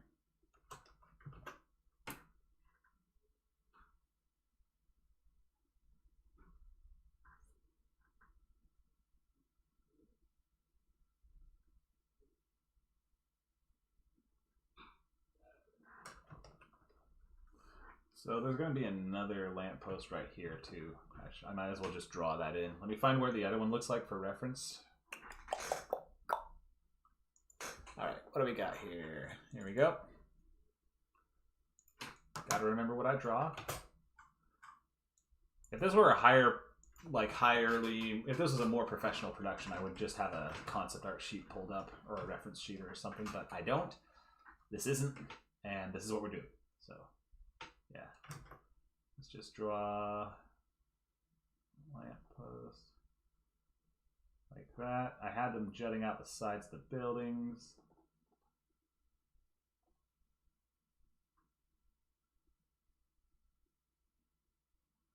Have that sort of top going over it right there. Okay.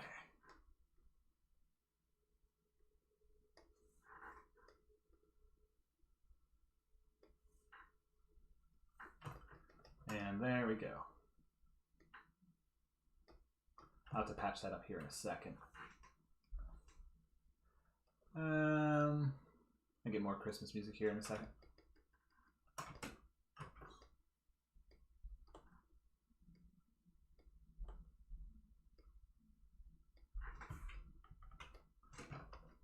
There we go. Alright, so what do we have here? In my family, Santa was usually played by my uncle, who'd put on a Santa suit and sunglasses and come walking out of the woods next to his house with a present bag. That is fun. I like that. Heck yeah, I dig the conversation. I dig the way this is going. That's really fun. Let me see. Being Crosby. I'll look up some Bing Crosby songs. I always am a huge fan of his Christmas music.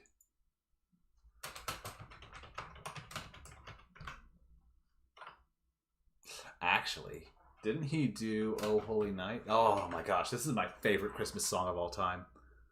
Heck yeah.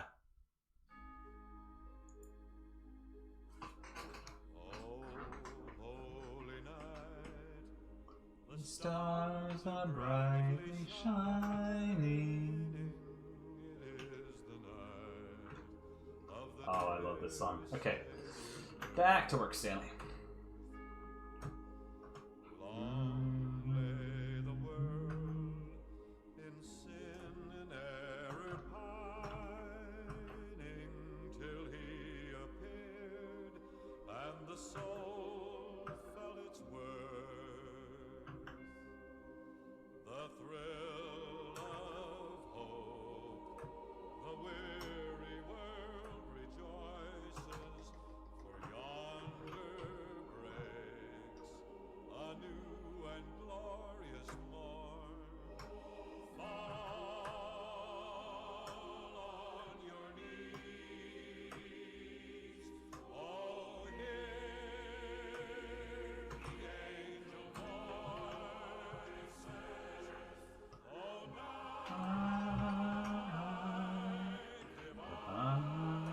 I'm not gonna try singing along. I'm tempted to, but I know it'll make your ears bleed. Which might be a point in the favor of this being an Invader Zim stream, considering everything. But nah. I remember one interview Jonan said if people's ears aren't bleeding by the time they're done with an Invader Zim episode, then something went wrong.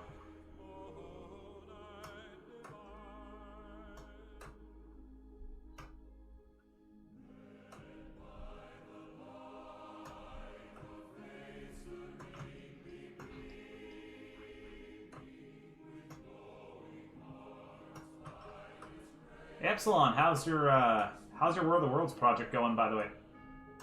You might have did you take a break? I mean, it makes sense if you did. I mean, gosh, we can't all keep going at 100% all the time. Just look at how many breaks I've taken from ICTDM over the years.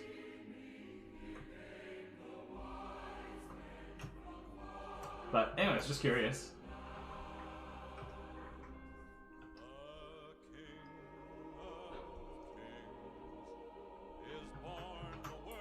You like to babble. I'm glad you do. It keeps the live stream going and interesting. Huge fan of that. Don't stop. I'm a motor mouth too myself when I'm actually talking to someone in person. And on my live stream, as you can tell. But not as much as when I'm in person. Sometimes people have to just shut me up.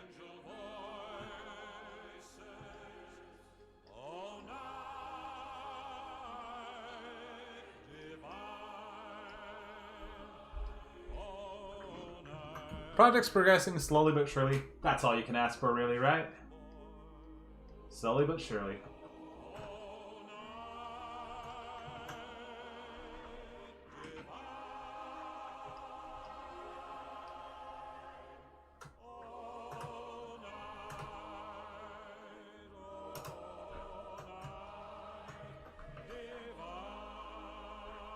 Let me bring this back in. I need to vanishing point right here for the windows. Okay, so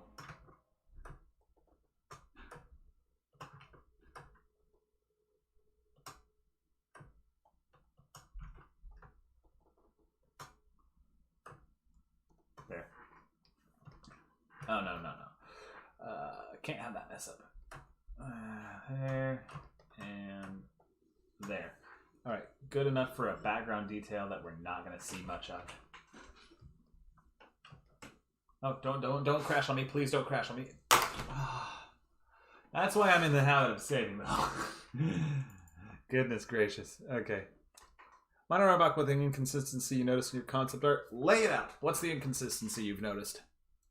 Let's hear it. Actually, I'm going to be right back with you guys. I'm going to leave you with the glorious, glorious tunes of Bing Crosby. I'll pull up a full playlist of his Christmas songs. Bing Crosby, because it's my live stream and I do what I want. Bing Crosby Christmas songs. Be right back. I'm just gonna grab myself some hot cocoa or something, and or eggnog. I'm in a Christmas mood. Or coffee, maybe just some coffee. It doesn't matter. Anyways, I'll be right back. That's the main point, and then we'll continue our conversation and stuff. And Epsilon will have laid out what's the deal with the concept art he noticed.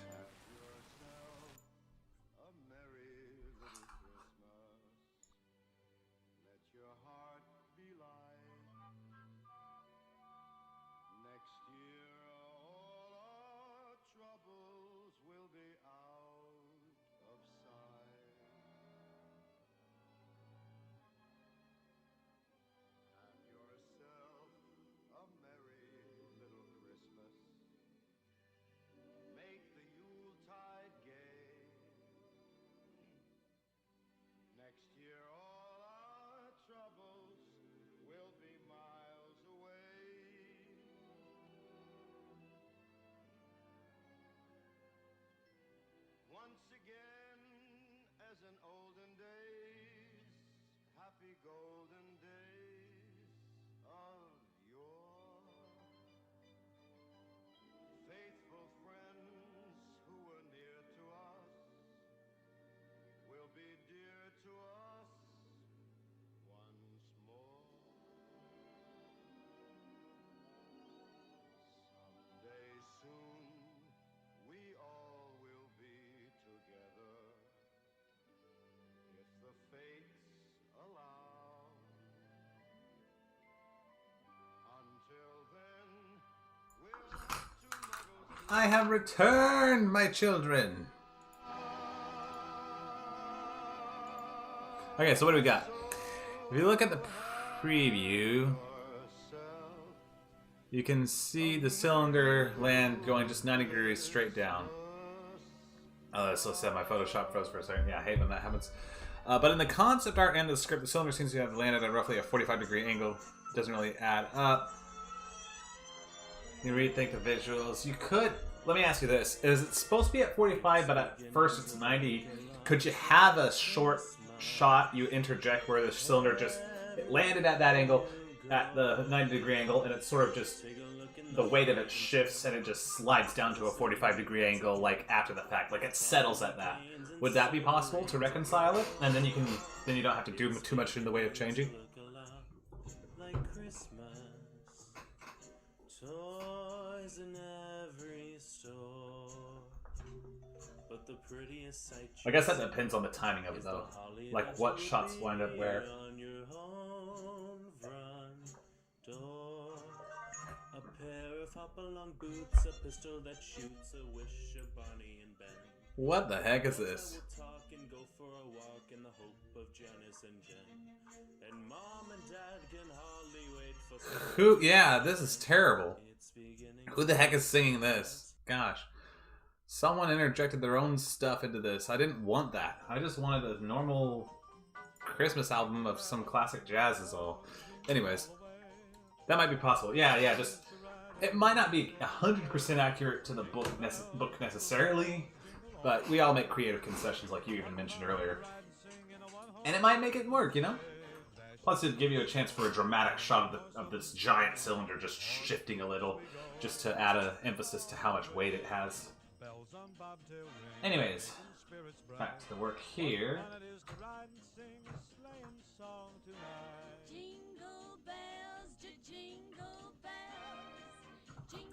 You just see the trail leaves and smacks down. Okay. The actual cylinder landing happens largely off screen. Well, yeah, you can definitely reconcile that. Yeah, for sure.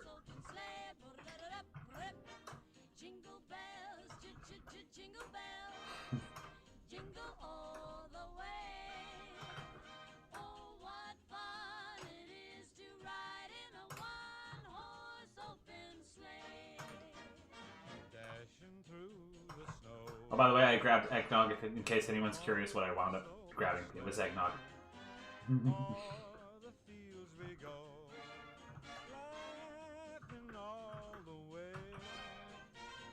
Bells on bobtail ring, making spirits bright. Oh, what fun to ride and sing a sleighing song. Well, this isn't big on actually describing what that stuff looked like. Yeah. Fair. I remember reading The Invisible Man. That wasn't meant to be a pun either. Wasn't big on describing what stuff looked like, and then I immediately referred to the Invisible Man. That wasn't meant to be a pun, but I'll gladly take credit for it being one. Man, I love the Invisible Man. I loved reading that as a kid. Even as an adult, I read it again once. I like that story.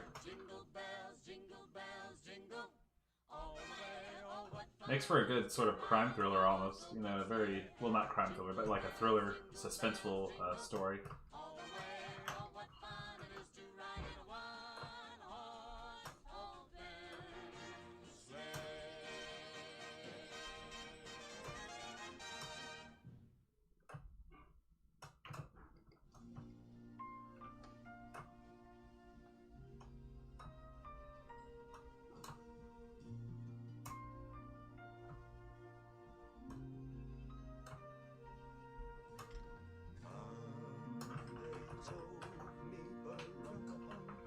Yeah, I love the Invisible Man. Absolutely scared me as a kid, you know? Which is why I liked it. You know, a lot of people don't like being scared or whatever. When I was a kid, like, yeah, I loved reading scary stuff. Definitely as a thriller. Yeah, I would definitely categorize that. The Invisible Man in the story, for those of you who don't know, is not the Invisible Man is not the good guy. He's the bad guy. He's the villain. Very obviously so, and he is not very mentally stable. Gosh, it's so good though. Someone should make an accurate, adaptation of that story. Like, if you want a good thriller that's like, some scenes could keep you really on the edge of your seat and like adapted for the modern audience, like moviegoers and stuff, that would be a scary, well, not scary, but very suspenseful story. It could be scary if it's done right, I guess.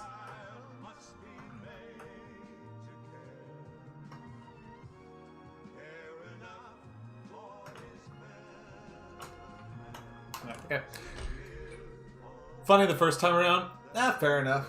How old were you when you read it? Me, I was personally, I think I was in middle school, I think? Sorry if someone trying to become a supervillain failing miserably. Yeah, no. In hindsight, he's not great at being, like, it's not that. It's just the stuff that scared me as a kid and creeped me out was the little, I mean, his little rampage through that small town was the scary part.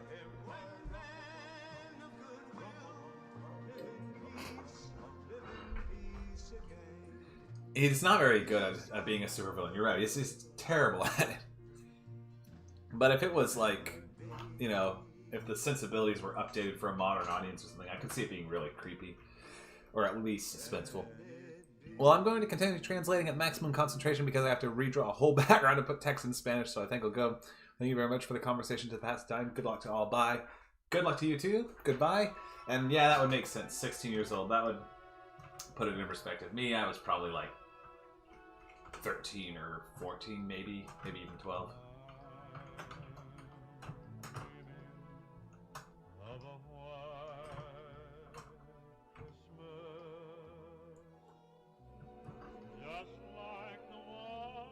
Two miniseries of the areas, it's pretty accurate if you remember right. Oh, really? No, I didn't know that. Sweet.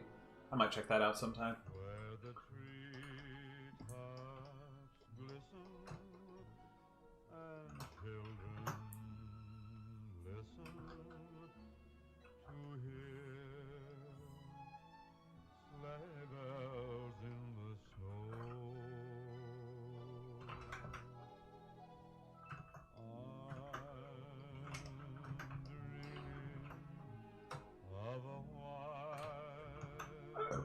Excuse me.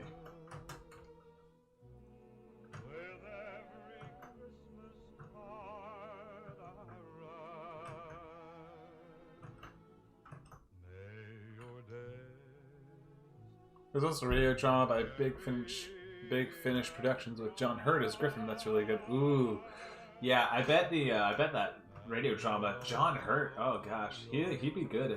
He'd be interesting to listen to. I like John Hurt's performances, and not just, I don't just know him for Alien. There's a few others I've seen him in. I can't off the top of my head remember. John Hurt.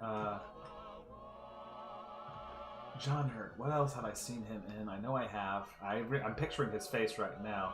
Not just as... Well, didn't he play the War Doctor in Doctor Who? I haven't seen that, and I don't really care. Doctor Who isn't my thing. But I know that was one of them. And I'm trying to think of what else it was.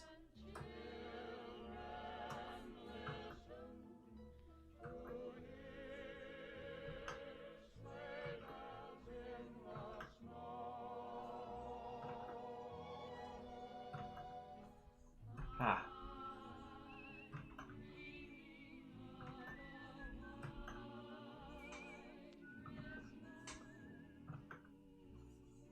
Almost.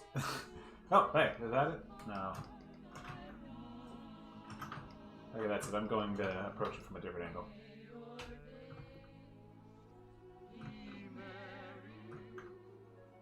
There, that'll do.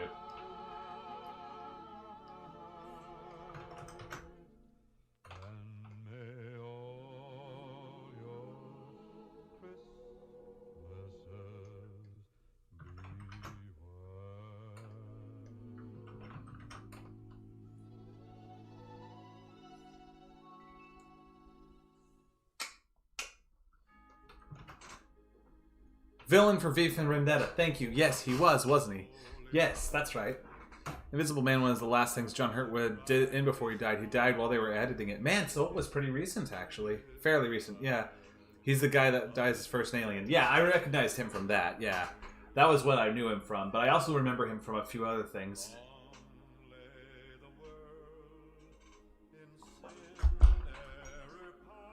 No, wait, when did John Hurt die? Or am I thinking... No, I'm thinking of Ian Holmes from Alien, you know, who also was an alien. Ian Holmes, who died recently. And also someone else from the Alien franchise, an actor from there who died recently. He played... what was the guy's name? He said the famous line, "Game over, man, game over." Why can't I think of his name? He had a pretty good role in some other movies too. Pretty good roles. Game over, man. Game over. That's it. But what was that actor's name? We're off topic. I'm sorry. There's no such thing as topic with this conversation. Who am I kidding?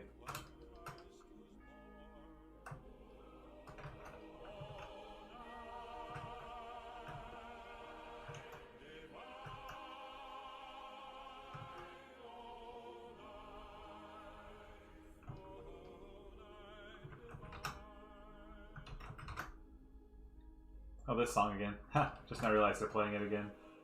I mean, it makes sense, though. It's a Christmas song.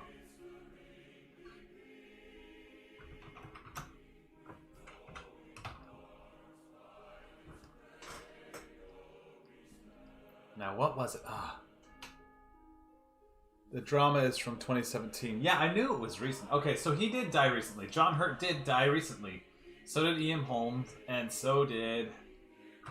Gosh, I can't think of the name of the other actor from Aliens. He showed up in the sequel. He played Hicks. It'll come to me. I could look it up, but that would mean admitting defeat.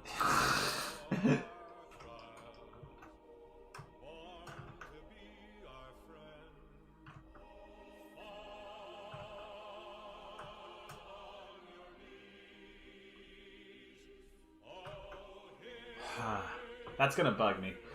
He also played in Frailty, which is a really disturbing movie if you haven't seen it. Can't say I necessarily recommend it, but it is really creepy. I will give it that.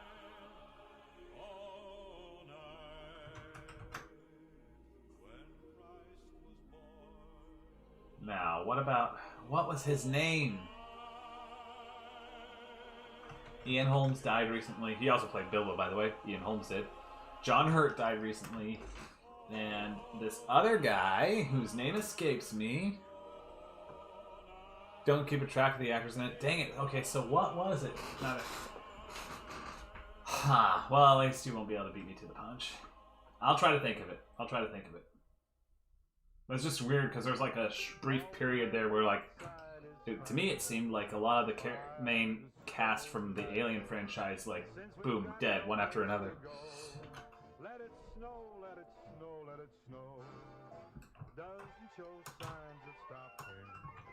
And I brought some corn for popping. The lights are turned way down low. Let it snow, let it snow, let it snow. When we finally kiss goodnight, how I'll hate going out in the storm. But if you really hold me tight, all the way home I'll be warm. The fire is slowly dying, and my dear, we're still goodbying. But as long as you love me so, let it snow. He was all okay. The guy I'm thinking of, he was also in the first Terminator. He's the guy at the bar who got his clothes stolen. You know, where Schwarzenegger, like, asked him for his clothes and stuff and, like, demanded it and stuff because he had arrived and he needed clothes for his cover. And, well, its cover, I should say, because it's the robot that's talking here, but nonetheless, he's a guy that got his jacket stolen and stuff, his clothes stolen. Who was it? That actor.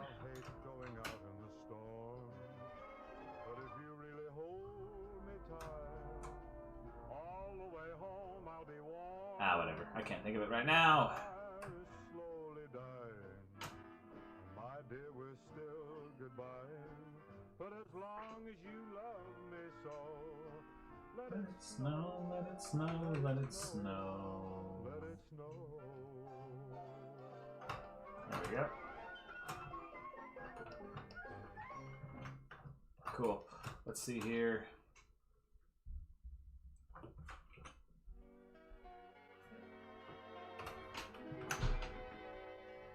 Camera angle.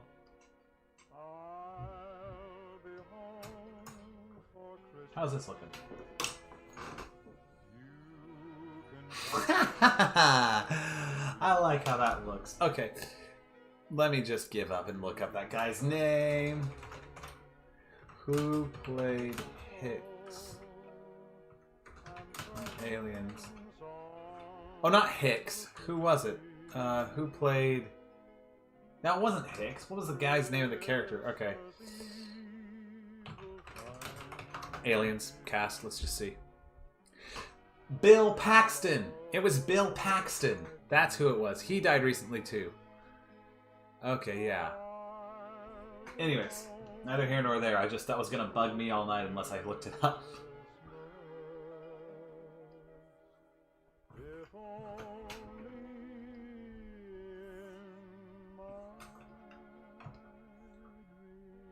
Oh, one more thing I should do right here.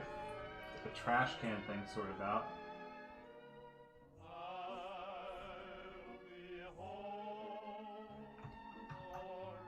God willing, I will be home for Christmas.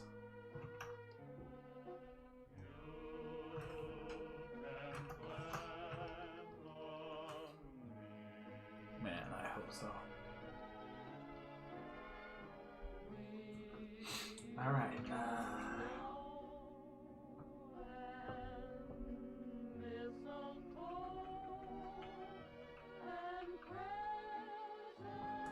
Into DRK.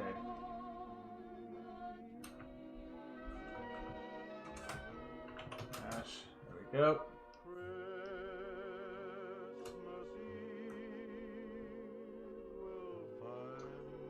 Convert, break apart text layers, and then do it again.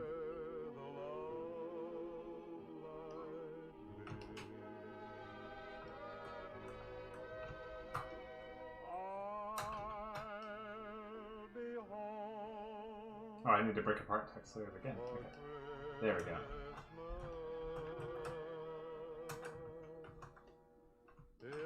And then I need to do this.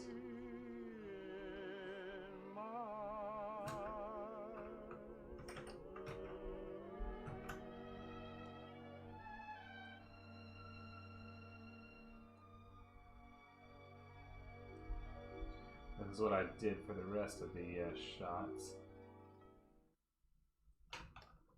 So I at least have to keep it consistent. Is that an advertisement? That better, it's an advertisement, it is. No, it's not. Okay, cool. Sleigh bells ring. Are you gentlemen? In the lane, snow is glistening. A beautiful sight. We're happy tonight. Walking in a winter wonderland. Gone away is the bluebird. Here to stay is a new bird. He sings a love song as we go along, walking in a winter wonderland. In the meadow we can build a snowman and pretend that he is Parson Brown. He'll say, are you married? We'll say, no man, but you can do the job when you're in town. Later on we'll conspire as we dream by the fire to face unafraid the plans that we've made, walking in a winter wonderland. Sleigh bells ring. Are you listening? In the lane, snow is glistening. A beautiful sight. We're happy tonight, walking in a winter wonderland. Gone away is the bluebird. Here to stay is a new bird. He sings a love song as we go along, walking in a winter wonderland. There. In the meadow we can build a snowman and pretend that he's a circus clown. We'll have lots of fun with Mr. Snowman. Yes, until the other kiddies knock him down. Later on we'll conspire as we dream by the fire to face unafraid the plans that we've made, walking in a winter wonderland. Walking in a winter wonderland. Sweet. I like that one. Alright, color time. Green and white, there we go. So there's the trash can labeled as much as it needs to be from this angle. In so much as it's necessary.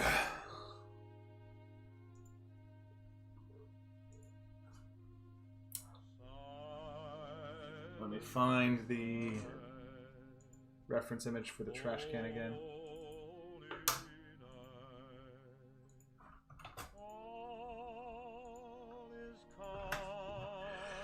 There we go.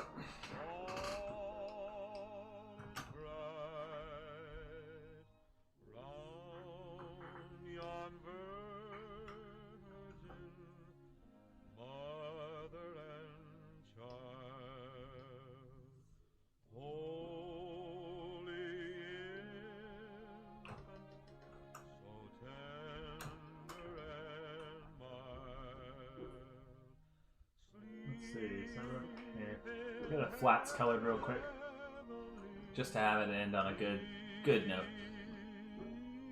Got a lot done. I am really happy with this.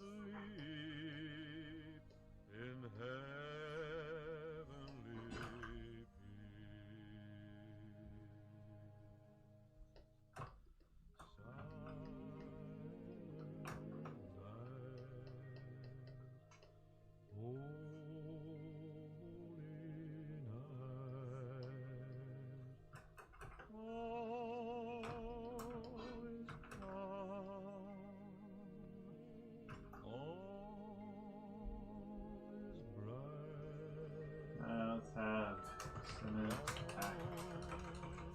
Nice. Mother and child, holy infant, so tender. Alright. Color's good for that. Window almost. Let's brown gray, yeah, that's it. We'll add the grime afterwards, as usual. Now the window itself, dim windows. There we go. We have all the windows the same color on this one. Now, as for the doorway here, they're gray. I'll have the door be cement accent. Sure, why not? Jingle bells, jingle all the way. Oh, what fun it is to ride in a one-horse open sleigh. There we go. Jingle bells, jingle all the way. Alright, and now for the lamppost. I'll move this forward up here. Okay, now we get zoom in for the colors on the lamppost here. Alright, let's see here. We got a neutral gray there. And a dim gray there and there. Alright, sweet. Ha! Nice, okay, cool. That was very straightforward.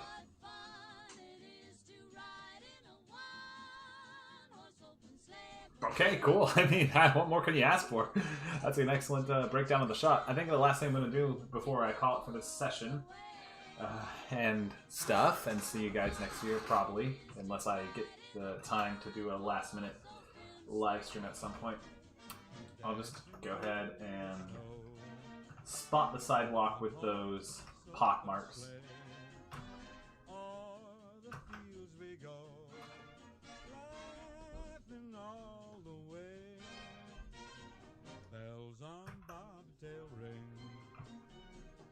Making spirits bright. Oh, what fun to ride and sing a sleighing song tonight. Jingle bells, jingle all the way. Oh, what fun it is to ride in a one-horse open sleigh. Oh, we have a lot of fun. Jingle bells, jingle all the way. Oh, what fun it is to ride in a one-horse open sleigh.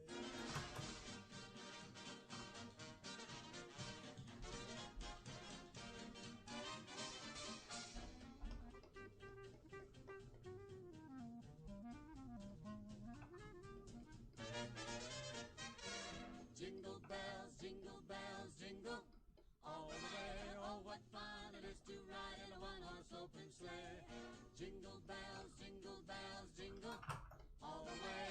Oh, what fun it is to ride in a one-horse open sleigh. Okay. Now I need to bump this up to size 8. Add some bigger ones in there on occasion.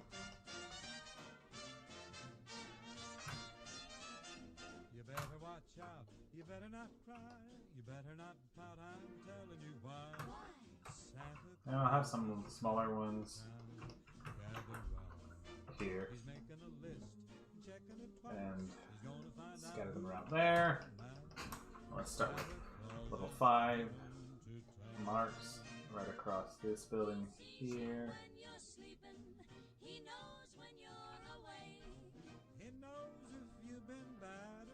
So be good for goodness sake. You better watch out, you better not cry, you better not pout, I'm telling you why. Santa Claus is coming to town. Lifting horns, lift toy drums, Rudy toot toots and rummy tum tums. Santa Claus is coming to town. Curly head dolls, tall and cool, elephant boats. Alright. Let's pump this up to level 10 and had a few kind of big ones scattered around there. Not as many as the others, of course. Nice. We'll do the same here.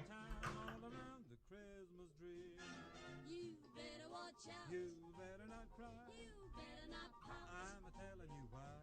Santa Claus is coming to town. Alright.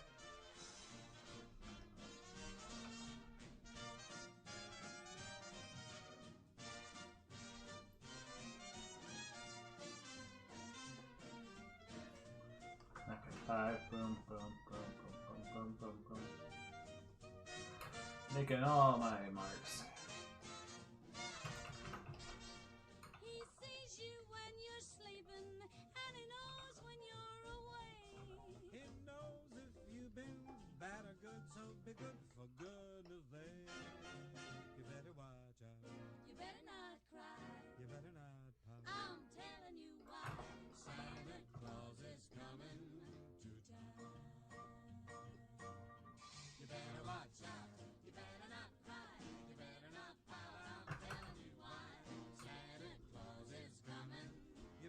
go.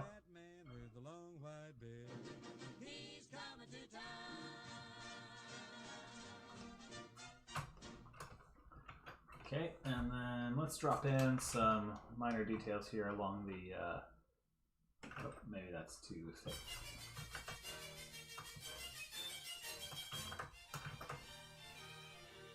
Like that. The holly green, the ivy green, the prettiest picture you've ever seen is There. Christmas in Killarney with all of the folks at home. It's nice to know to kiss Okay. the snow while cuddling under the mistletoe. And Santa Perfect. Okay, sweet. Well, guys, I think I'm gonna wind it down now. Thank you, everyone, for joining. This was fantastic. I loved hanging out and doing this live stream with you guys. Really got me upbeat in the Christmas spirit and everything. Anyways, barring any changes, this will probably be the last time you see me before 2022. So, yeah, that's about it, guys. I'm gonna try and be more active next year. I honestly am. Happy holidays. Happy New Year, everybody. I hope you all are having a good one. And hey, let me turn this audio off now. Okay, there we go. Yeah, so anyways, whoever's still watching, thank you for joining in. Like, I love hanging out with you guys. Check out, actually, real quick, well, before I forget, let me check out that Discord server that was messaged to me. There we go, message request, yeah. Oh, there, don't worry. Okay. Accept, there we go. If you need to tell me something about the server, do not say on the server, but through the DM, Discord, or Twitter, so yeah. There, anyways. So here is the server. It is called Reunion Irkin. Ah, cool. I'll just punch in my name there. You can join me there. Reunion Irkin Discord server. It has Invader Zim stuff. Yeah, nice. Anyways, I'll talk to you guys later. The Discord server is called Reunion Irkin, and Tion can probably post a link, Tion Crack, over on Twitter. He'll probably have links out there for invites if anyone is interested in joining. Yes, have a good rest of the year. Hope you enjoy your vacation. Thank you. I hope I do too. I'm hoping and praying that I actually do get to see my family and that they don't slam everything shut on us, but we'll see. Anyways, take care, everyone. Bye.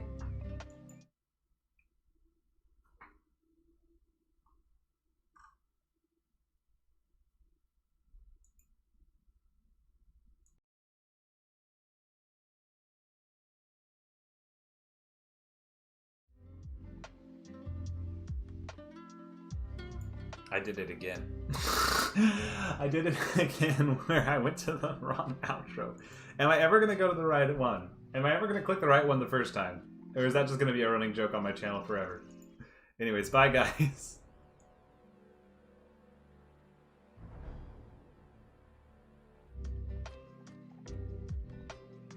My gosh, I hit the intro now.